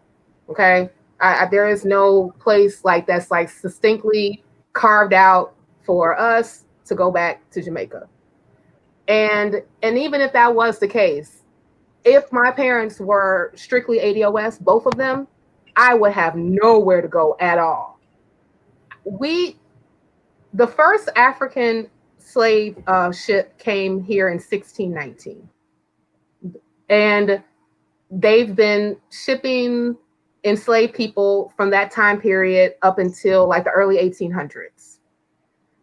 as Brother Naheem said, as Dr. Logic said, as Brother Ali said, as when we talk about our lineage as ADOS, we are an amalgamation of different tribes from West and Central Africa, and also people of European descent that actually enslaved us, and God knows what else. And I'm using God as proverbially. Okay. All right, we got an atheist in the building. We got an atheist. It got an atheist. I'll be seeing your posts on Facebook. I'll be wanting to jump on it. I was like, nah, I know. I know. That's a different debate, bro. No doubt. But since we're all like all of this, right? And we've made our lives here. And also the brother said it. We are the most American as America kicking it. My father was a Korean veteran. My great-grandfather was a veteran of World War I. We have bled and died and literally built this country for free. Where are we going to go? Y'all saw that article about, I think the CNN put it out lately, Ghana talking about African Americans come home. Yes, that's one of the things we were going to get into that tonight in that group. Yeah, we was going to get into that tonight. Oh my gosh, child! I saw that. I was like, "Wait, what?" You know, and I was like, hold on. I think you're misunderstanding what I was saying. Mm-hmm. Because I'm not saying we're all going to get together and kumbaya, be on the same plane to one location. No. We could disperse throughout the world. You can go wherever you get your reparations. You can go wherever you want to go, and I can go wherever I want to go. Right.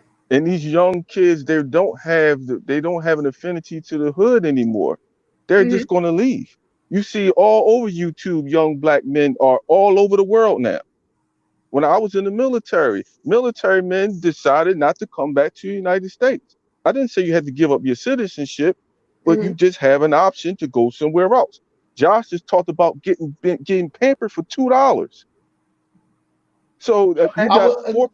Mr. Vic, let me ask you this, right? And I want to respond to this, your statement. I don't understand. Restorative justice really isn't dependent upon, trying to figure out what people are going to do with that justice after they get it. Right. If people want to leave, I'm not trying to make nobody stay in America. Let me say that right now. If somebody wants to leave, if they have the economics and the financial stability to do that, I wish them the best. The world is yours.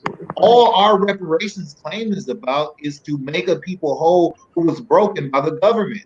That's all we're talking about. I'm not talking about saving America. I'm not talking about keeping people in America. I'm talking about honoring the glory and suffering of my ancestors and trying to get justice for everything that they did and everything that we had suffered, and that historical inherited disadvantage, eliminating that. If that happens and people decide, with their newfound ability and their economic position and their wealth position, that they want to travel the world for 15, 20 years, who am I to say that first of all, that won't injure me or us as a group. They can do what they want. Once justice has been accomplished, I'll have my personal agenda that I want to get done.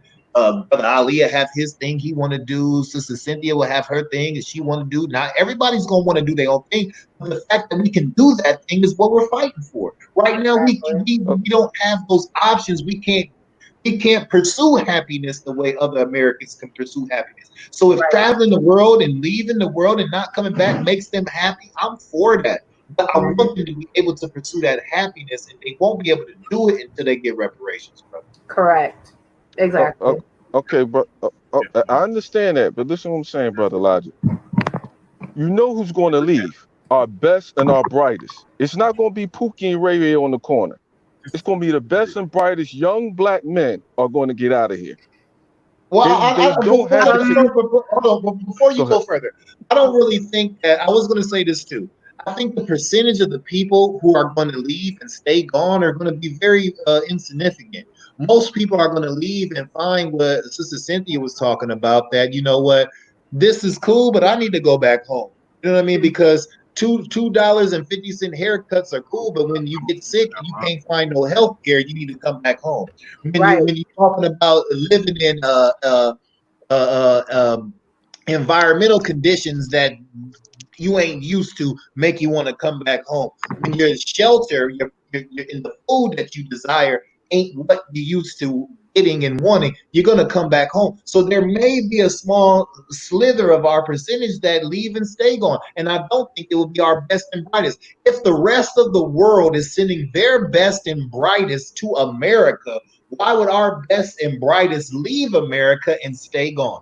They may want to travel the world, but they will come back just like everyone else comes back. Because can I add to that? Oh yeah, go ahead, bro. I know, like I have people in my family, and friends of mine that I've worked with in the music industry that travel the world all the time. One of the things that they always talk about is there's no place like the United States. Been all over the world. Some of my best friends have traveled the world extensively, and they always talk about there's no place like the United States. The world, you know, there's a lot of different beautiful places and everything like that, but at the end of the day, there's no place like the United States. They always come home. They always come home. I'm not saying that, you know, that everybody is going to come home or that they should. Like everyone else is saying, I don't think it's about us telling anybody what to do. But at the end of the day, it is about justice. And I think that's the thing that we need to stay focused on. Right. And if I can just add, when I was talking about that article about Ghana, we lost them. You know, one of the things that I addressed inside that article is that, you know, Ghana has an infrastructure problem, you know, that other people who live in Ghana talk about all the time. And from what I have observed, as far as like, you know, from other people that I know that live in Africa and different parts of Africa, they talk about that a lot. You know, matter of fact, a lot of them are telling me, Sister Cynthia, can you help me get there? You know what I'm saying? So you got other people that's trying to leave their country, trying to get here. And I told him, I said, man, I'm ADOS. I can't help you. You know, good luck. You know what I'm saying? So right.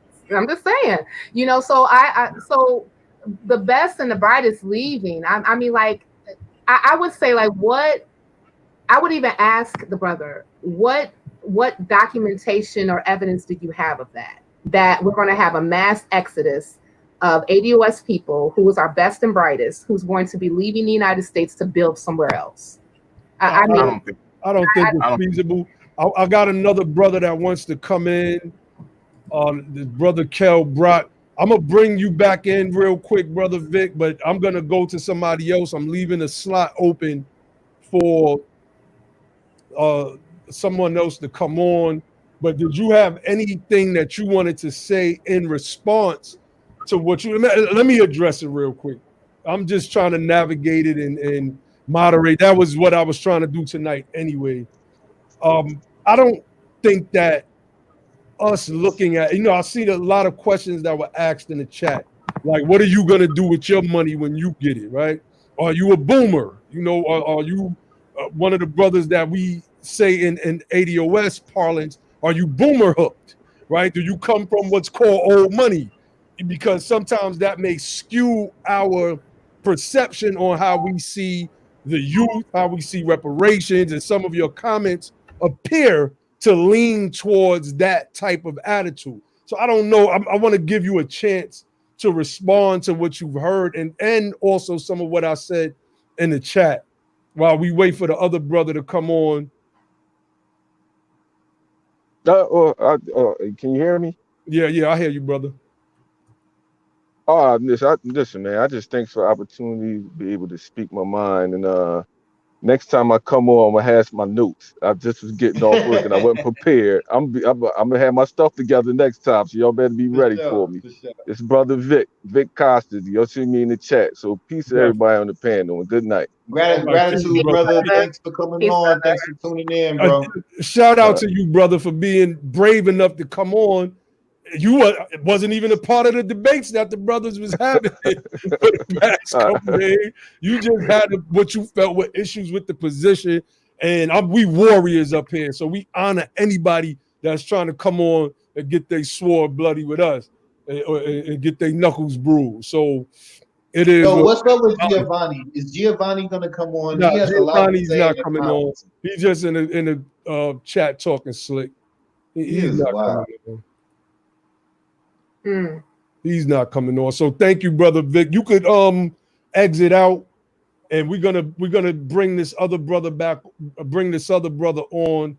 I was trying to hopefully get like 2 people at the same time that had any anti-reparations position. While we looking for the other, hey, Vic, go ahead and close out, bro. But while we waiting on that, I just want to say I'm glad I got another Chicago in the building because Ali and Naheem, they from New York. They be trying to get on me. You hear me? Cynthia, here's the thing, right? What we was trying to explain to him was that New York pizza is better than Chicago pizza. He was trying to explain that to him. No, because it's not true. That is fallacies. That is fallacious. That is fallacious. Hey, they ain't trying to hear it. No, they ain't. Nah. Look. We had like a whole 2-hour discussion about pizza one day, right?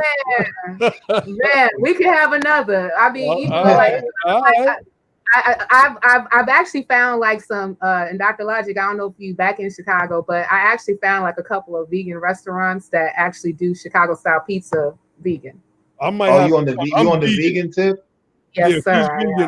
Well, when I come, you know me, I'm Harold's, JJ's. I'm a, you know what I'm saying? I'm a 38. Look, I still know how to order Harold's chicken. Okay, I still know how to order. So you know, if you be like, Cynthia, gonna give you some Harold's, I got you. Yeah, I ain't gonna eat it, but I got you. I'm from 78th and Yates. You hear me? What? No, dude, you down the street. Ali, we let these Chicagoans take over our street. I'm feeling kind of rich. I'm about to turn my hat back to the front. Right. Hold on, Naheem. Hold on, Ali. No, 90th and Essex, Calumet Heights. Yo, down the street on the corner from South Shore. I went to Kenwood. All right. We getting up. No, I love it. I just, I like addressing people in the chat. So this guy says we arguing over Italians. Okay, so let me give him a little brief. Should I give him some Moorish history about? Go ahead now. About how the Moors were the ones that came and when they conquered Italy. They don't know that. Introduced the lemons and the lemon trees. They introduced pasta and things of that nature. I don't know if this person knows that, but that's not what we're arguing about. We're arguing about a part of our tribal culture. We ADOS, but we're distinct in our regions.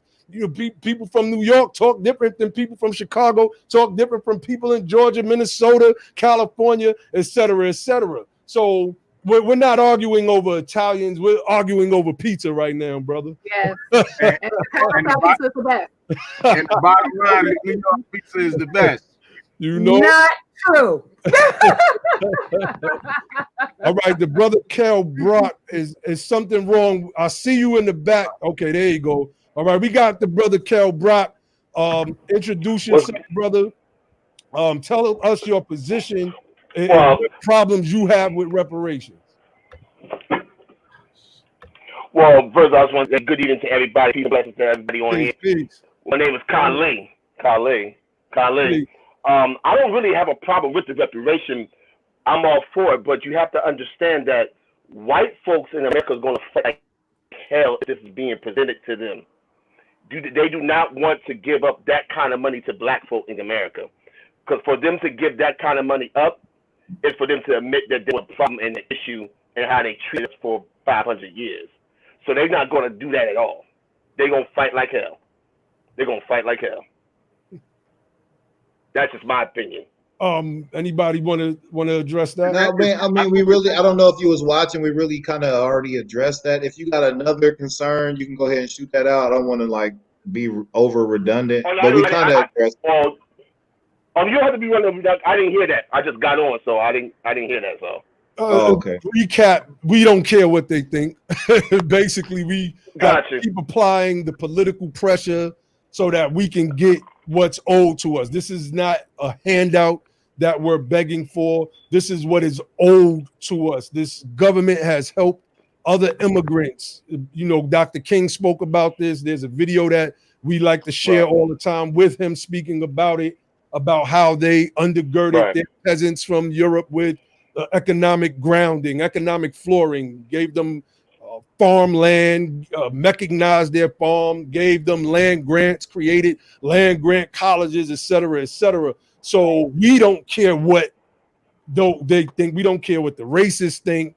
At the end of the day, this is what is owed to us. So we have to make sure that we're getting what we're owed. I mean, if you loan somebody $100, you're going to expect that $100 back. And if you specify that there's interest on that $100 based on inflation, then you're going to want that $100 back with the compounding interest that has accrued over time. So, you know, we definitely we address that. So so let me say something. Let me frame this for you, right? Because people are talking about like the amount of money that we're asking for reparations and like the effects that it will cause if we actually got it. Let me explain to you, right? We've been through this before. This is why it's good to know history. When we abolished slavery and made it illegal for white folks to own our bodies, we took away the most wealth that America had out of private hands, right? So we already faced that type of backlash and survived it.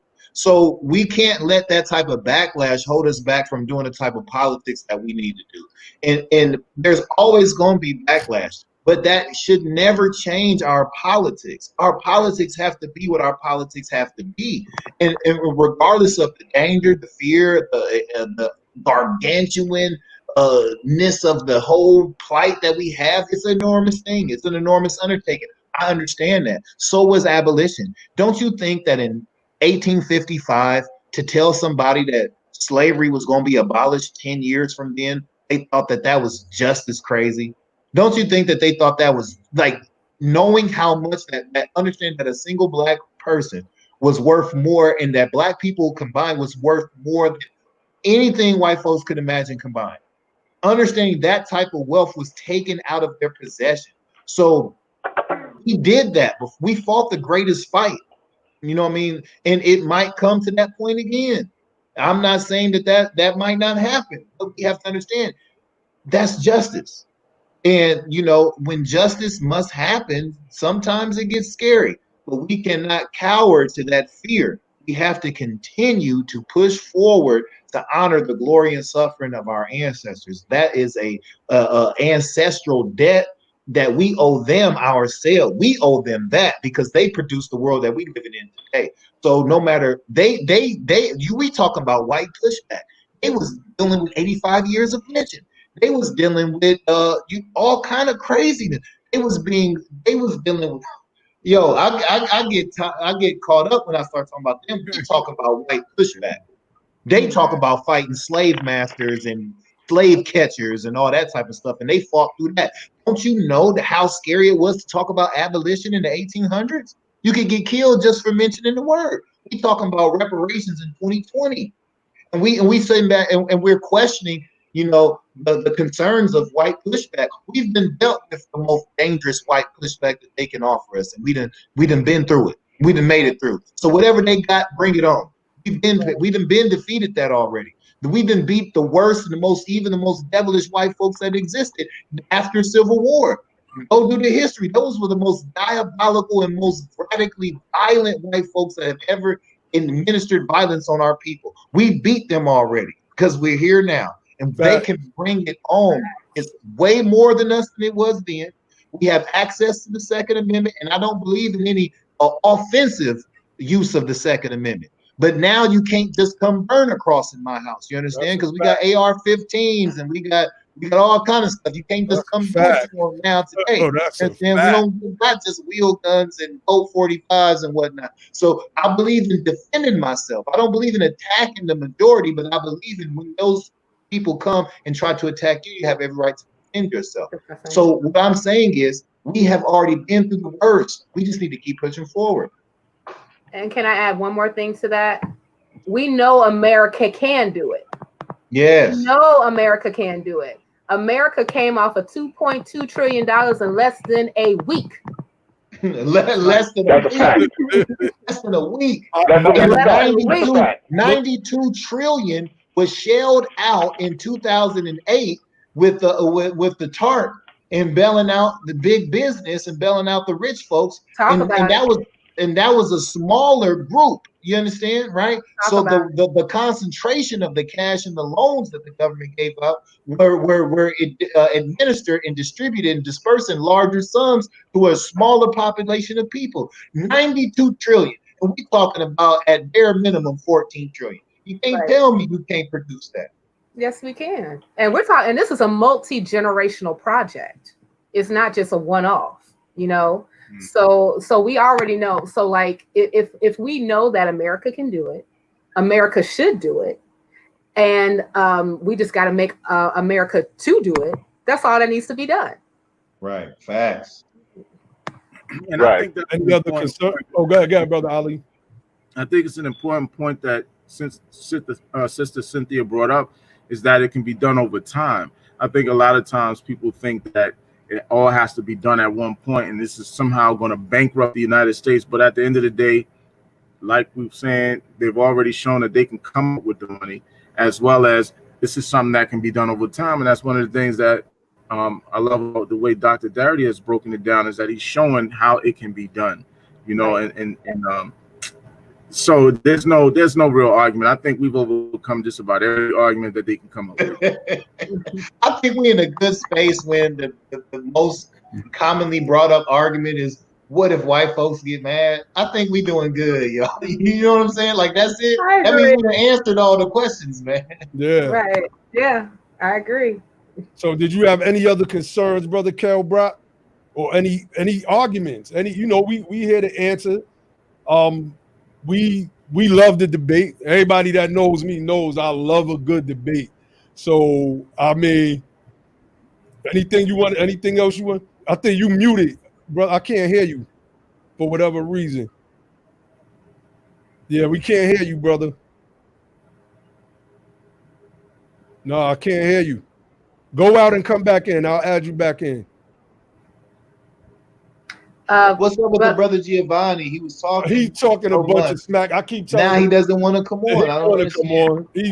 No, brothers. He said y'all blackballed him. Yeah, he's trying to say we ignoring him. He's trying to come on to the show, but send me a message. I just told him, send me a message so I can send. You know what's funny? That's what they was doing in the group, inventing arguments. What was that dude named Timothy Witt and Marcus? What was his name? Overton.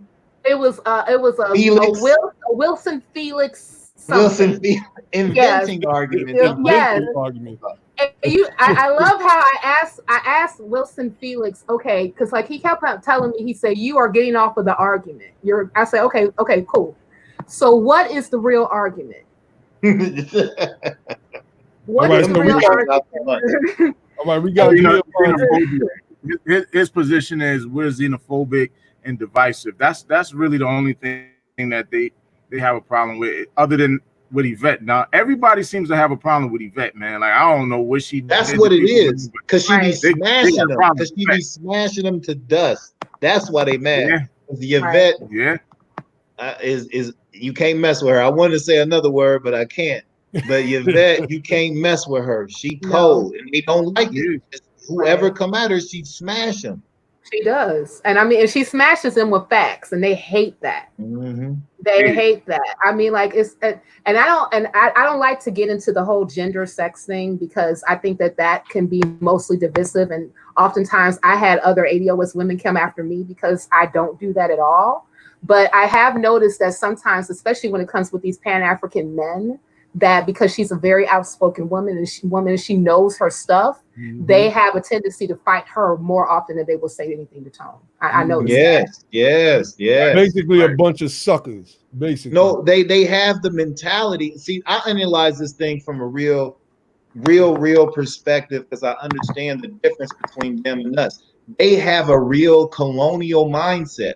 That's how the colonizer thinks and how he acts. And I've worked with immigrants in a close level before I was in the military and now that I'm in the military, and they really have a mindset that the colonizer has. So they talk to us, and I'm seeing the words of the colonizer in their words. They talk to our women, and I see the word. If they understood ADOS history, they will see us and our women fighting hand to hand, shoulder to shoulder. And many times our women, not only many times, but every time, our women have been the backbone and the glue to all of our struggles, from Harriet Tubman to Fannie Lou Hamer, whatever you want to talk about. We have never been able to get anywhere without our woman.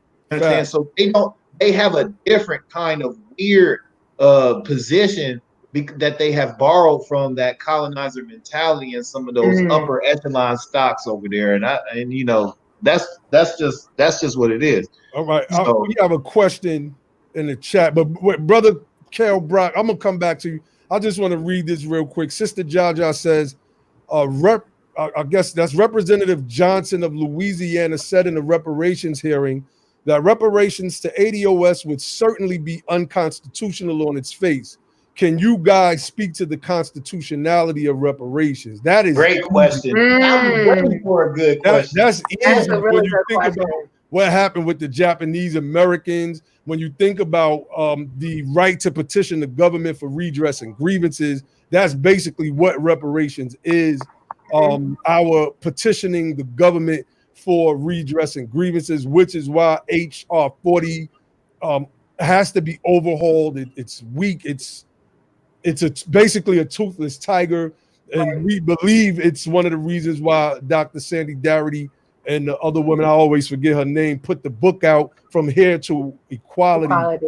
You know, to basically give the numbers and the breakdown and the responses to all of the but what about and what if or America can't, et cetera, et cetera. But I believe that it's very constitutional because it's already been done. Cynthia, sister, you wanted to speak to that real quick? Yeah, a couple of things. I've heard this argument before about like you can't write legislation concerning a specific group or race. And then I said, well, and I remember, and this came up in that same group, Black Nation, concerning reparations. And so I started sharing a whole bunch of bills that was to some specific groups to deal with specific redress claims that passed through Congress. Okay, so when it comes to redress and repair, it is very constitutional, and also because we are citizens, and that was given to us, and citizenship was granted to us in 1866. We have every right to petition the government for the government for redress and repair for what is owed to us. I mean, remember that Field Order 15 by General Tecumseh Sherman was rescinded by Andrew Johnson. We got like the 13th, 14th, and 15th Amendment to kind of like, you know, deal with that. But even he wasn't adhering all to the Constitution, and he got impeached. Okay, so we have to understand even our rights as citizens of the United States and what is owed to us and how we can petition the government for things of that nature. So this whole thing about, you know, it's unconstitutional for us to petition the government for race baiting and stuff like that. Thank you, Brother Ali. It's inconsequential, and it's very untrue and quite fallacious. All right, Brother Carol Brock, we're going to try to bring some more people on, brother. Hopefully the Giovanni guy comes on. Did you have any other thing that you wanted to? I think he jumped off. But Brother Ali, you could go into what you were going to say. Let me see. Yeah, I was just going to say that to the point, they're trying to say that you can't enact legislation specifically for one race of people in the country. But see, that's the great thing about what ADOS has done. They made it a lineage-based claim and not a race-based claim. Right. So okay, we got Giovanni on, but I want you to continue.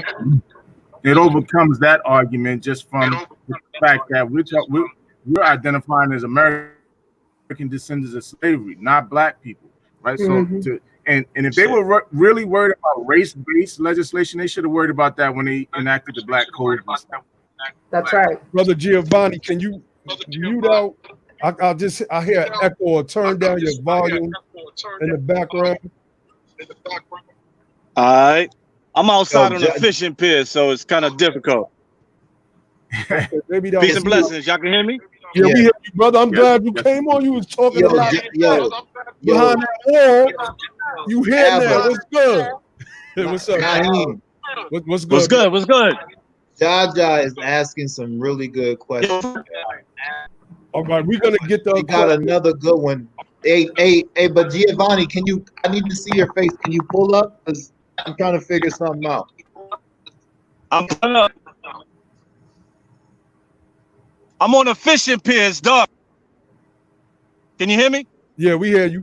So give us your. Yeah, I'm on a fishing pier. It's no light. It's no light around me. Okay, so give us your take on why you're against reparations, or why you're making the arguments that you're making in the chat. Let me give you some background first, all right? Okay. My family is from Bed-Stuy, Brooklyn. Okay. Right? I'm born and raised in Bedford-Stuy. It's the largest African-American community in the United States, the largest founding ADOS community, Bed-Stuy, Brooklyn, do or die Bed-Stuy in the United States. We are original ADOS in this part of the country.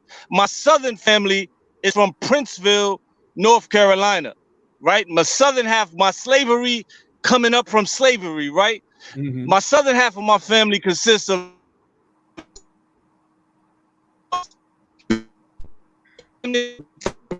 great. You breaking up? ADOS. My great-great-grandfather is original ADOS, town of Princeville, the oldest African-American established town in existence in America. So I come from a northern and a southern foundation. All right. So you're talking about foundational Americans. That's my whole family lineage. Are you with me? Yeah, but we follow you with you, bro. So, all right. I just don't want you to think I'm some agent or some outsider, or I'm not on message. I'm not on code. Text can be deceiving. There's a lot of messages lost in text, and we don't understand where each other's coming from. That's why I wasn't trying to be disrespectful, even when the brother was saying some disrespectful things to me about being a coon and all this and all that. You can't really disrespect anybody online ever, but you really can't if you don't know their background. So coming from Brooklyn, I got a whole nother mindset on the African diaspora because Brooklyn is so multicultural and because of the way that I was brought up. First of all, my uncles are the last poets. My father, Jim Setu Dyson, in Brooklyn, was murdered in Brooklyn in the 90s by drug dealers of West Indian descent.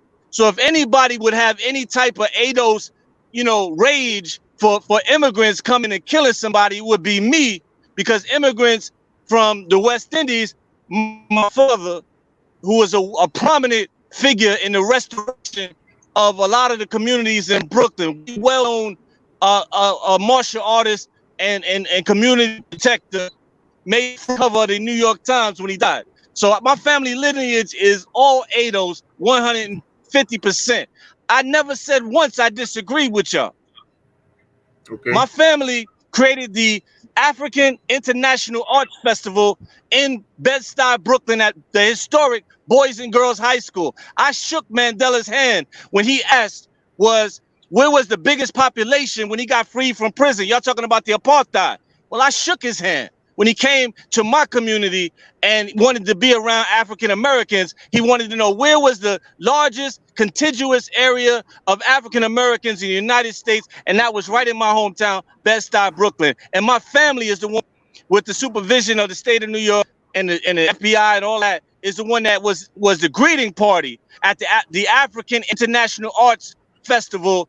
Is the oldest running African American festival in Brooklyn, with no violence, no issues, no nothing. That's all my family. Like I told you, the last poets, all of the great ADOS people that have come. Yeah, I'm trying to hold on, brother. Hold on. I hear you. I mean, honest to your background. I was born in Brooklyn, raised in Far Rockaway, Queens. I love your history, brother. It sounds ADOS, right? But I need to know. ADOS. I need to know what your issue Okay. is right now. That's what we need to No know right issue. now. Okay. I didn't feel like coming on as a new listener who already got the background and already got the history of our ancestors and already understands the unique distinctions between ADOS and immigrants.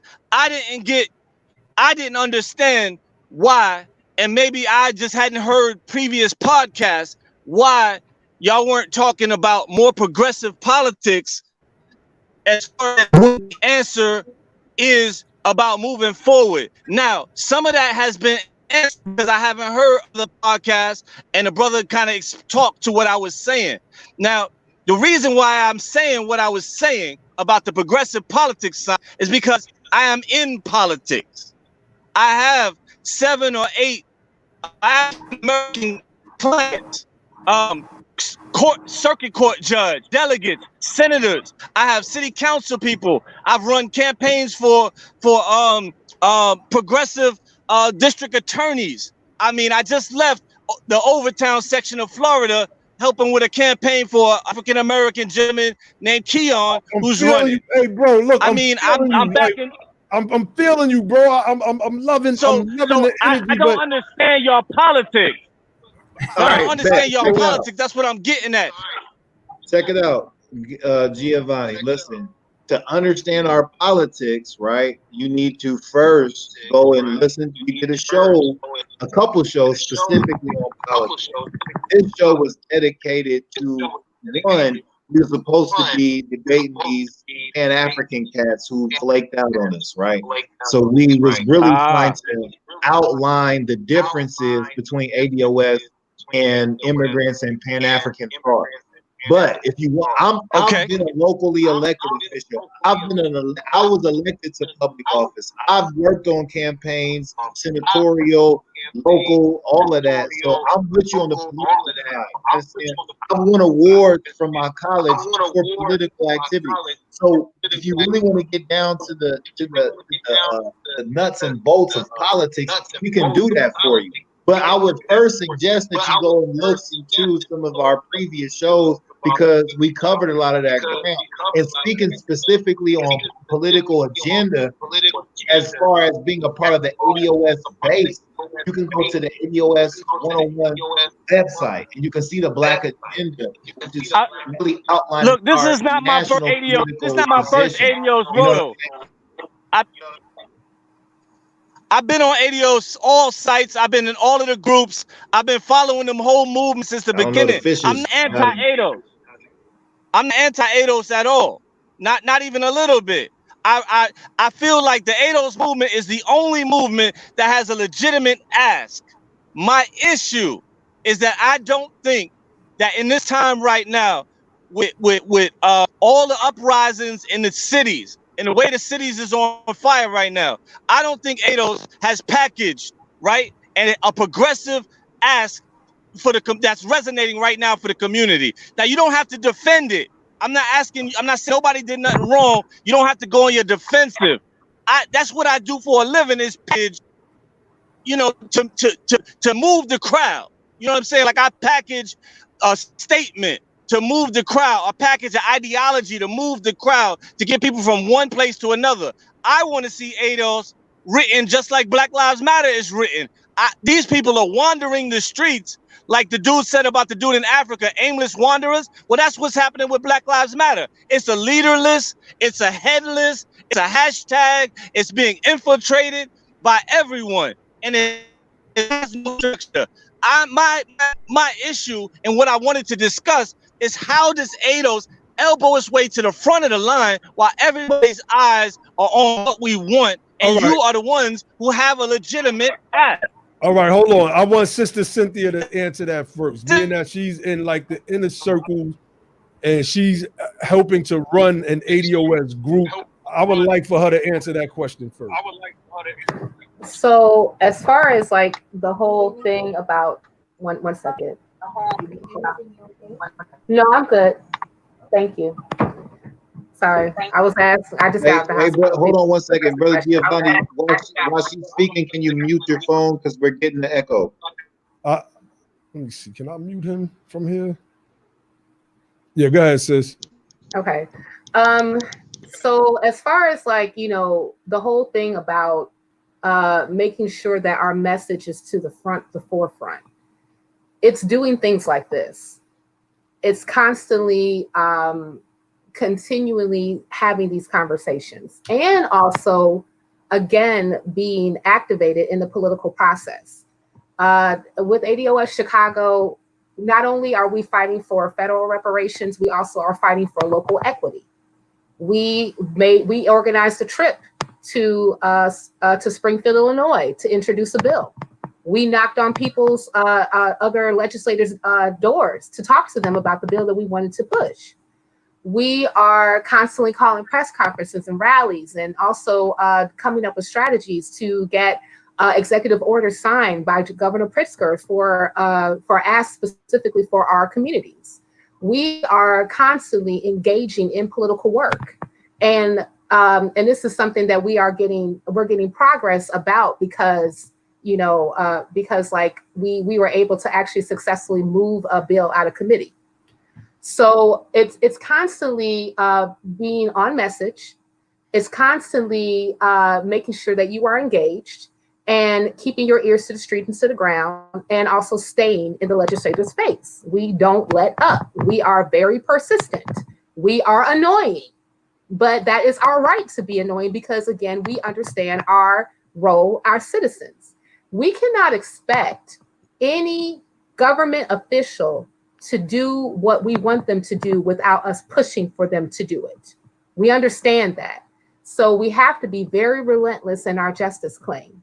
Now, another thing that I would also say to you, Brother Giovanni, is that Black Lives Matter, I want to say, appeared after Trayvon Martin was killed. And that was what, 2014, roughly 2013, 2014. And so they got a few years on us. The ADOS, as far as like, being known more so, has been around for about a couple of years. So we have to understand that this is a very young movement, but we've done a lot for being a young movement. We actually, as a collective, were able to get the word reparations into every political presidential candidate's mouth. Okay, we got people on record on where they stand on reparations for American descendants of slavery. Shout out to that brother Jamion Fowler. Yes. Senator Harris. Yes.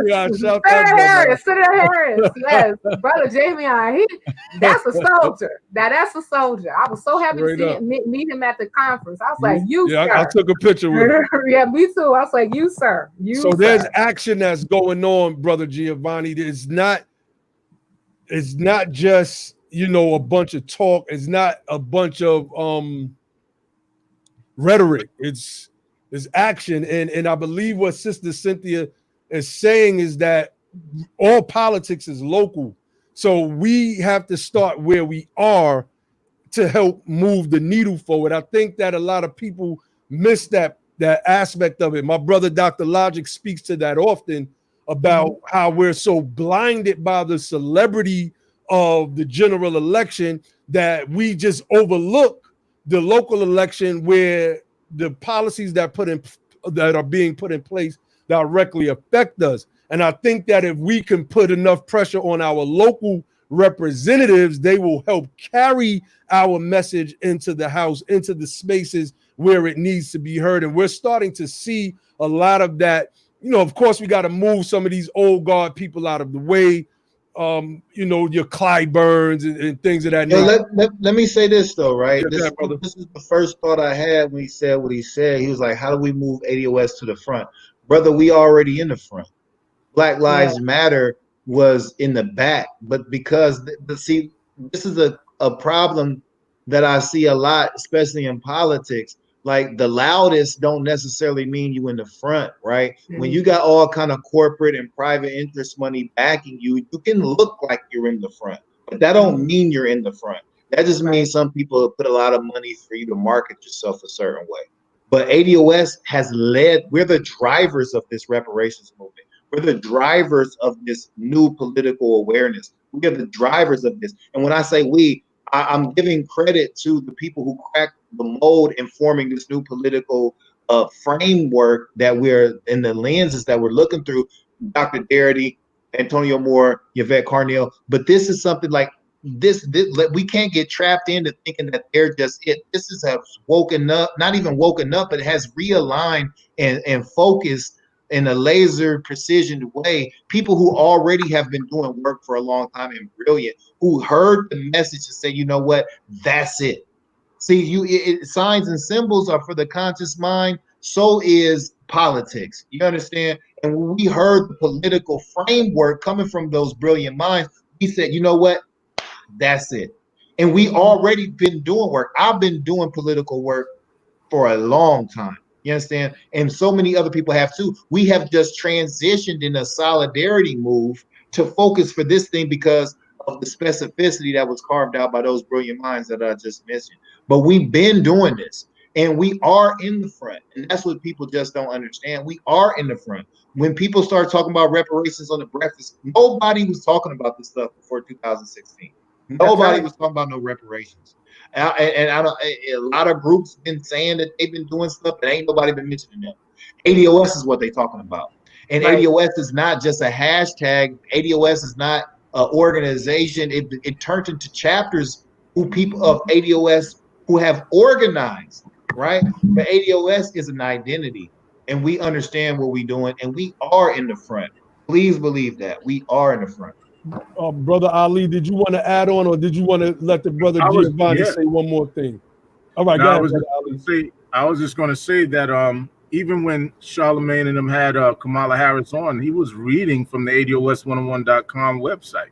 So ADOS is very influential in this space. It's leading in this space, this reparation space. There's no question about it. I don't even think Bob Johnson would have gotten in it the way that he did had it not been for the work and advocacy of ADOS.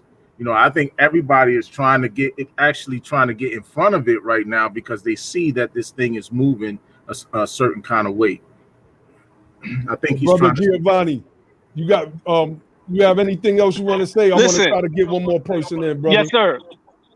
Yes, sir. I'll keep it brief as possible. Listen, man, I agree with y'all as far as the space for reparations, that ADOS is in the front. You know, ADOS as an identity, you know, I agree 100%.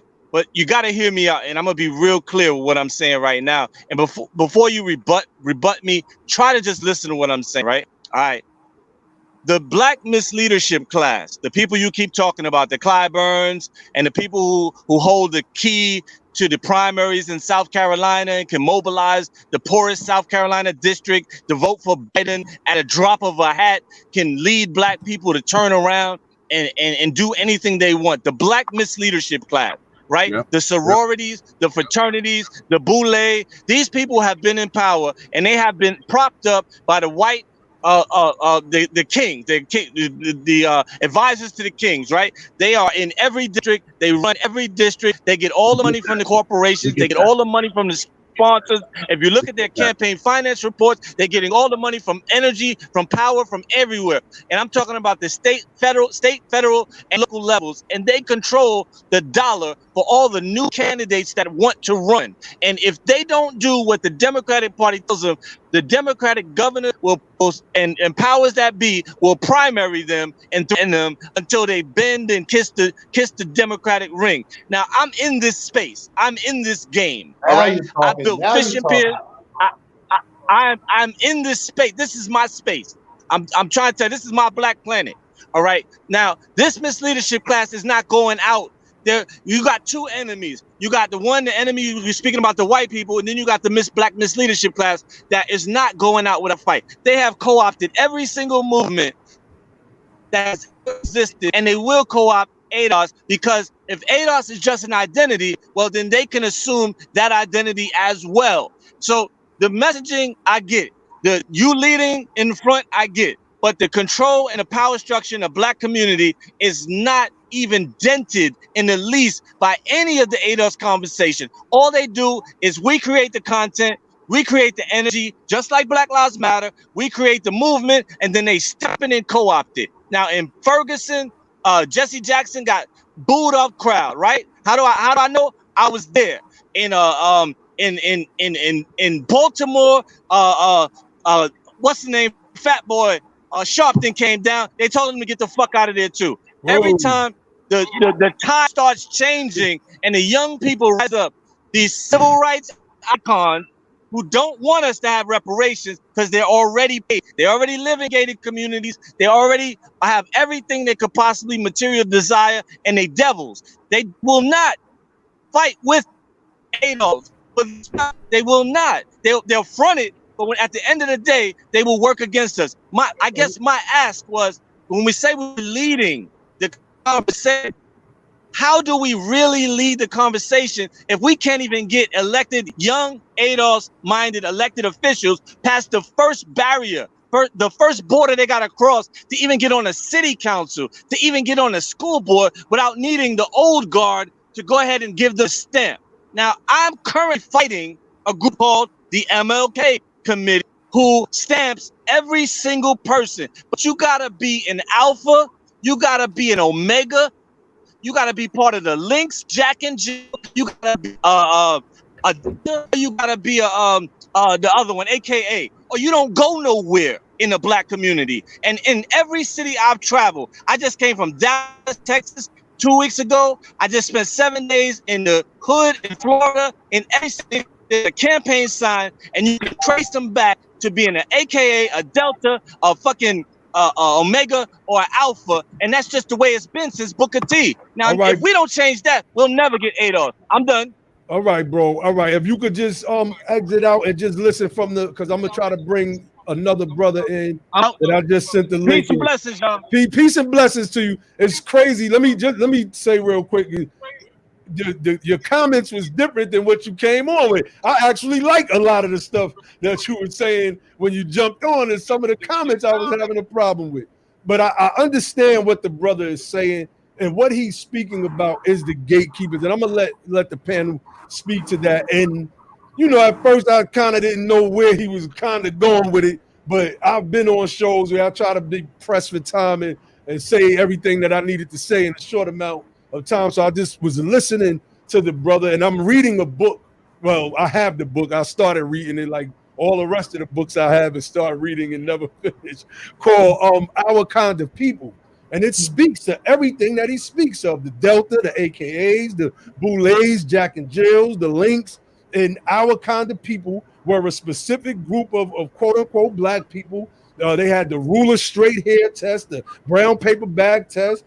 They were your sophisticated Negroes, if you will, right?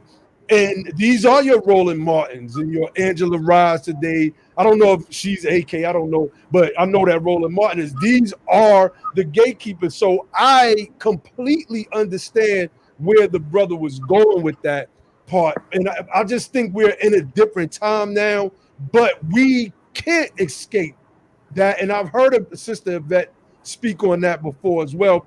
Brother? I think those people, the relevancy of those people is diminishing. That's what I think. I think the relevancy is diminishing.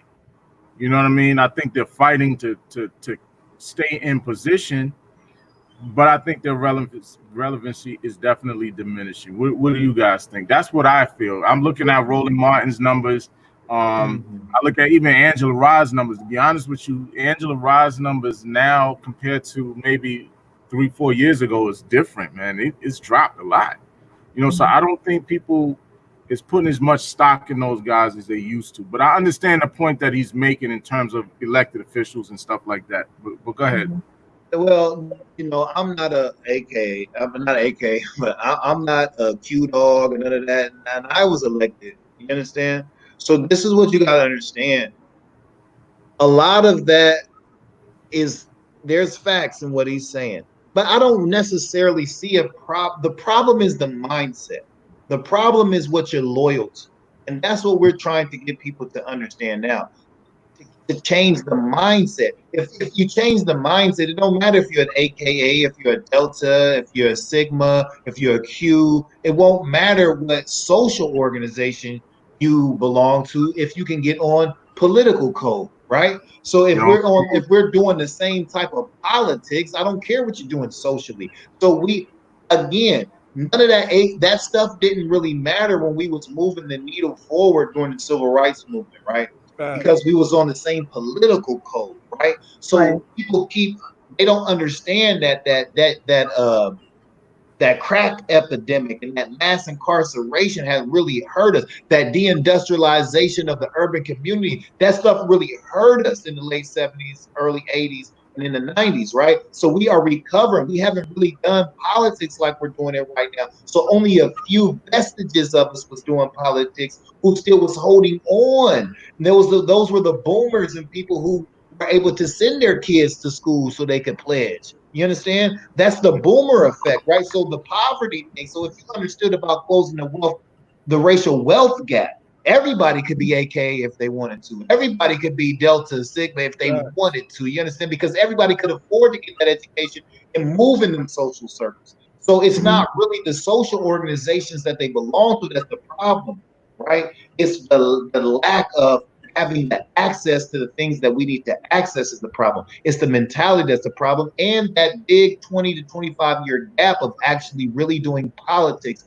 That's the problem. People always fail to mention that large gap. AKAs was still going on when King was doing his thing, and we was able to move the needle. You understand? All of this stuff, masonry, AKA sororities and fraternities, all that stuff was going on, and we was able to move the needle. That was not the problem the way it's been narrated. The mentality, the mindset is the problem. And that's what we're trying to fix right now. And like the sister said, this movement, this paradigm shift just really is just getting started. And look at all we've done right now. We're just getting started. The chapters just started in 2019 with people moving independently in their own organizational capacity. You understand what I'm saying? So this thing is just getting started. We're just starting to see the real effects that this type of narrative, crafting our own identity, narrating our own story, doing our own politics, and being specific about us. This is just now starting. Let it happen. See what can happen when it builds more momentum and more people get on, more people start having this conversation, and you will see what it can do. Those old obstacles, we've already leaped them. We just have done it in such a fast pace. It's taken a lot of people to catch on to the effects, but you will see it. Just pay attention, stay with us, and you will see us break down all those barriers. And I even like to say too, you know, I knew something was wrong. I just couldn't put my finger on it. You know how you kind of okay, so my parents are silent generation, and they told me, go to school, get a good job, and you'll be fine. I went to school, I got a job, I was not fine. And I did not know why. And I did what they told me to do, right? And it wasn't really until I actually started, and it's not like I didn't know the history of slavery. It's not like I didn't know the history of Jim Crow. I just had a hard time correlating the dots to where I am as ADOS. And I am very grateful for Yvette and Tone, especially when they came up with, ADOS. Even though I know that they got the nomenclature really from Dr. King, where do we go from here? From chaos to community. But really being able to correlate the data, and also even busting that myth when it comes to building wealth just because you got a degree, and how that is completely fallacious. Right.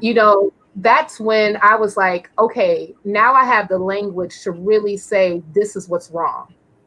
And now that I know exactly what's wrong, I know how to combat against it. And also try to get other people on board who were in my circle, who I hung with, who were all like me, who said, oh, I did what my parents told me to do, but something's wrong. Something in my life is not, panning out the way that it should, even though I did the work, right? And I think that that's kind of where our fight is, because I feel that I have more of a fight with our people who are ADOS than people who are asking me, what can I do, who are not ADOS. And the reason being is because I think that a lot of us are still stuck in this fantastic world of, Black excellence because we had Obama and because we got, because King marched in the 60s, right? But we are nowhere near where we're supposed to be as a group, even though, again, we built the country. I had to point that out to a friend of mine. And then I even told her, because she was like, I can't send my son to a school that I know that he'll excel in because I can't afford it, even though I have a good paying job. And I had to tell her, I said, sis, you are ADOS and income does not include wealth. Okay. Yeah. Income is not wealth. Okay. If you had wealth, we would not have this conversation. Right. And we have to continuously get our people on board so that they can get woken up in their minds and get politically activated. And even I told her, I said, you know what? I don't need, you can do other stuff. You can sign a petition. You can call your representative. You can call call a senator. You can write a letter. You went to school. You can do that. You know what I'm saying? I don't necessarily need you to be, screaming at the top of your lungs in the middle of Michigan Avenue. That's not exactly all. And I understand that everybody's going to have their part when it comes to this movement. But if we can get more and more people to engage in that particular way, then elected officials know that we're serious. And gatekeepers would be even more and more irrelevant because more of our people will wake up and realize that you don't speak for me because you don't live my life, and go from there. Fact. That's so on point, because combined with like what I just said, she really kind of like nailed the coffin, right? Because with us being absent, that gap of political activity and action made these people seem more important and relevant than what they really are. All we got to do is get back involved. All we got to do is get back involved, and they won't be able to pretend that they're the token Negro, like you need me to get the Black folks. They will undersee. So these people became able to occupy that space due to our inactivity, right? So now they are like the symbol of the Black community. So now they're like, well, I'm the only one. If you don't talk to me, you can't access the Black community. Which is why they go to the Breakfast Club. Exactly. So if we were all blowing up our... Real quick, I think they're fading too. I think because of this COVID thing. Yeah, COVID. This thing has had some obvious negative effects, but it's also on the flip side has some. It's hard to call them positive effects, but it settles some things down. People are listening to other people now in a way that they hadn't listened to before, and I'm seeing it. I'm watching the Breakfast Club. It's not as popping as it was, in my opinion, before COVID, unless there's some type of sound bite like you ain't Black enough that's coming out of the conversation, right? Because I think a lot of that audience is out in the street. Yeah, I think a lot of the Breakfast Club audience is out there knocking over statues. You know what I'm saying? And I think COVID, the stay-at-home orders, the quarantining that we've had to undergo, is forcing people to deal with George Floyd's murder, Breonna Taylor's murder. These things are forcing people to deal with stuff that they normally would be able to escape from by going on tour. You got Beyonce making records talking about she wants reparations for her people. Like that may not have even been a record that she would have made had this situation not culminated all at this point the way we are right now. I don't know, but I think that from what I'm seeing different things on Instagram. Even from you see Ice Cube going crazy, man. This going crazy on Twitter, man. You know what I'm saying? So I think this thing has really made a lot of people deal with stuff that they would have normally been able to escape from through entertainment or whatever else. Yes. I totally agree. They don't have the distraction anymore. That's right. Well, look, we coming up on 3 hours. I'm coming to get my bike on. He said he hasn't received the email. I sent the email. I don't know if it was the wrong email address he gave, but I definitely sent the email. We are. I mean, we're not going to bring anybody on right at the moment. We're pro. This is our longest show so far, and definitely one of our best shows. I want to give honors to my sister Cynthia Mcdonnell for coming on, and Thank you for inviting me. When everybody's on the same code, like me and my brothers, we've come up through the Moorish school of thought. We all studied Nuwapu, Dr. York teachings, had our share of Islamic studies, but that doesn't negate the fact that we're on code. Our sister Cynthia is atheist. Y'all see me joking with her about that earlier and in the chat, right? And that doesn't matter when everybody's on the same exact code. When we're on code, everybody is saying, and this is why I go on Sonetta TV and I build, and a lot of them, well, not a lot of them, but some of them are starting to trickle over to the channel. Some of them are starting to watch Yvette and Tone's videos. I see some of them in the chat asking questions at times, people that I've noticed on Sonetta's channel and in their chat.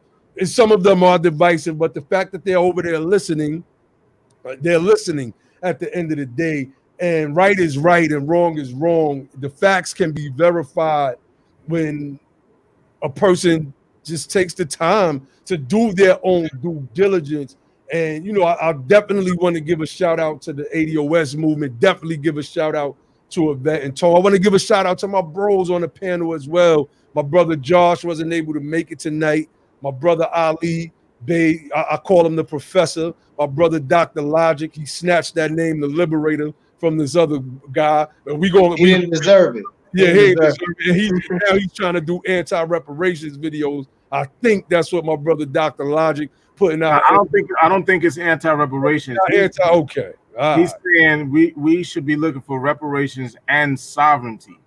Okay. The sovereignty. Okay. Well, we'll look at it and we'll put it through the ringer and see what comes out of the other side. But if anybody has anything that they want to share before we get off of here, please go ahead, starting with Sister Cynthia, and then Brother Ali Bey, and then Brother Dr. Logic.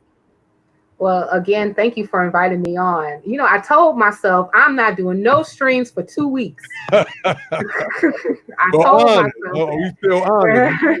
You should feel honored. No, I'm just kidding. But no, I would, as soon as you said, I'd be like, oh yes, most definitely. Because, I respect you all. I love you all. I think that you all do awesome work. I enjoy all of your shows. I think you guys are just the creme de la creme. I mean, you are intelligent. You come with the facts. You don't pull no strings when it comes to, especially what we're talking about when it comes to our justice claims. So I totally respect, much respect to you all, very much so. And keep doing what you're doing. I mean, we need more of this. We need to have these conversations. We need more content creators that is on code.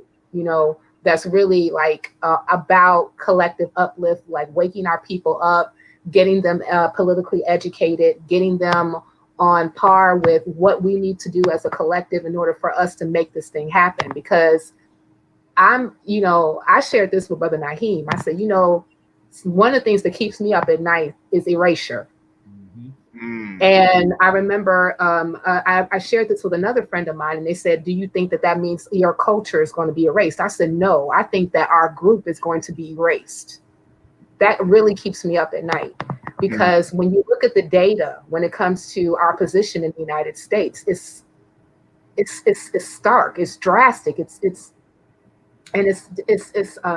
disheartening, And as much as I know that all of you all have put in so much work in your own personal lives to get to a better place, it seems like you take 3 steps forward and then you end up taking 4 steps back. And a lot of it is because of these institutions that are constantly pitted against our group, and they have to come down. And I really believe that we're the generation to do it.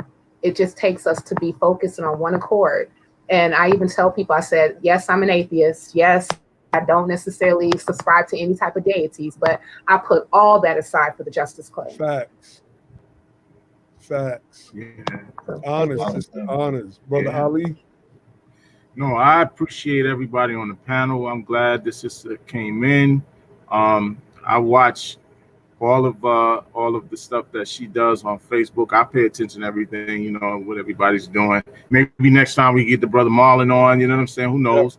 Yeah. I think it's great for all of us to be able to connect, you know what I mean? And because we're all thinking pretty much the same way and we understand what's necessary at this point. And I think the more that we build with each other, the better everything's gonna be, So yeah, I'm just glad we did it. And unfortunately the guys didn't come on. I wanted to, get it in with them. It is what it is. Mm-hmm. Charles. Hey, my daughter, look, wait real quick. My daughter, I had my children, we was traveling up to the Carolinas for a little Juneteenth / Father's Day celebration. So we had the brother on, and that brother kept saying your name like that. Yo, my daughter was laughing so hard at that. I had to mute out, man. She was cracking up. That was funny. All right, man. Yo, tonight, I always believe that things always go the way they're supposed to go. So it was an amazing show. Gratitude for my Chicago sister coming out and repping real strong. Outstanding work. She was with us through the whole fight, beating folks up on the internet, on Facebook, doing our thing. You know what I'm saying? I hope this was of the first time. I hope it's not the last time. We would love to have you back. Anytime you want. It's obviously a door open policy. You can come on whenever you want, and just give me reparations or give me death. No taxation without reparations. You hear me? You know how we get down. Love that. When we put the link out, it's fire. Tune in.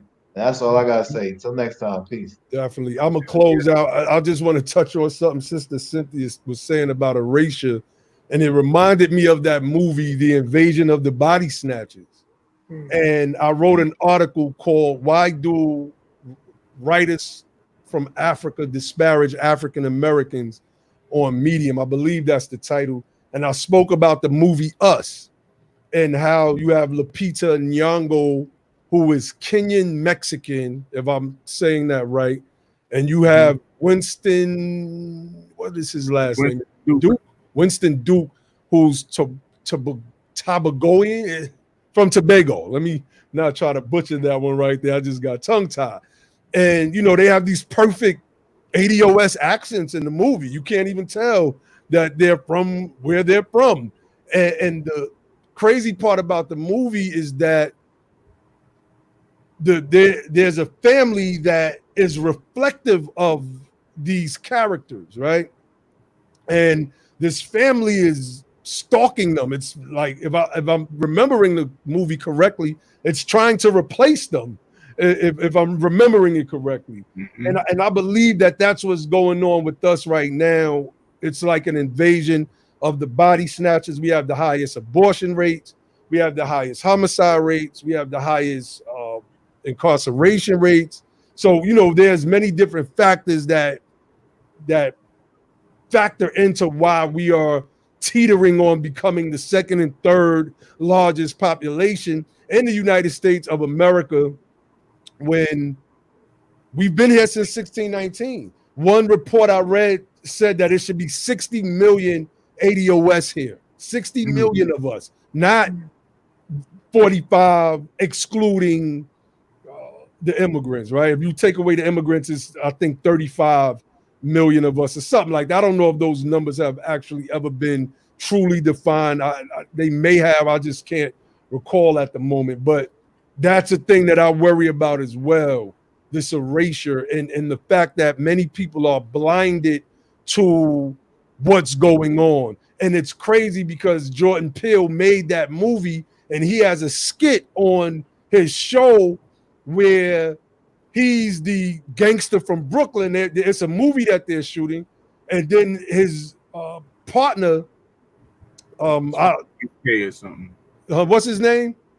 I don't know, but the guy from the UK. Yeah, the guy, he's from the UK, and he's acting like the gangster. So Jordan Peele's character is like, yo, man, I'm really from Brooklyn. This is how I am. Like, what you talking about? You know what I'm saying? So, but he keeps telling the UK guy, I mean, your energy is great. I'm loving everything that you're doing. While telling the Brooklyn dude who's just acting like himself, you're just not capturing the moment or capturing the feeling. And Yvette last show, I think she really explicates this in a way as only she can. I suggest everybody go back and watch that show. They're turning to these people, the Joy Reids, these people who are not ADOS, to try and tell our story. And what's happening is they're telling this alternate version of things. They're giving a solution. They're asking them, how do you feel when you walk past a Confederate statue when their ancestry wasn't affected by the Confederate soldier or general, etc., who was memorialized in that particular monument? And it's hurting us. And we are in this space right now to let it be known, like Brother Tone said, the gate is up. We coming. So this is one of the reasons why this show is happening tonight, so that those people in that group could come on and we could have a roundabout discussion / debate about this particular issue. We will not be replaced at all, and we're going to keep growing. Our push for reparations is the loudest that it's ever been in the history of this nation, and we're going to keep going. And I want to close out with the show's motto, and that is, don't just fight the power, become the power, and then you will have the power to make a change. And with that, we say peace.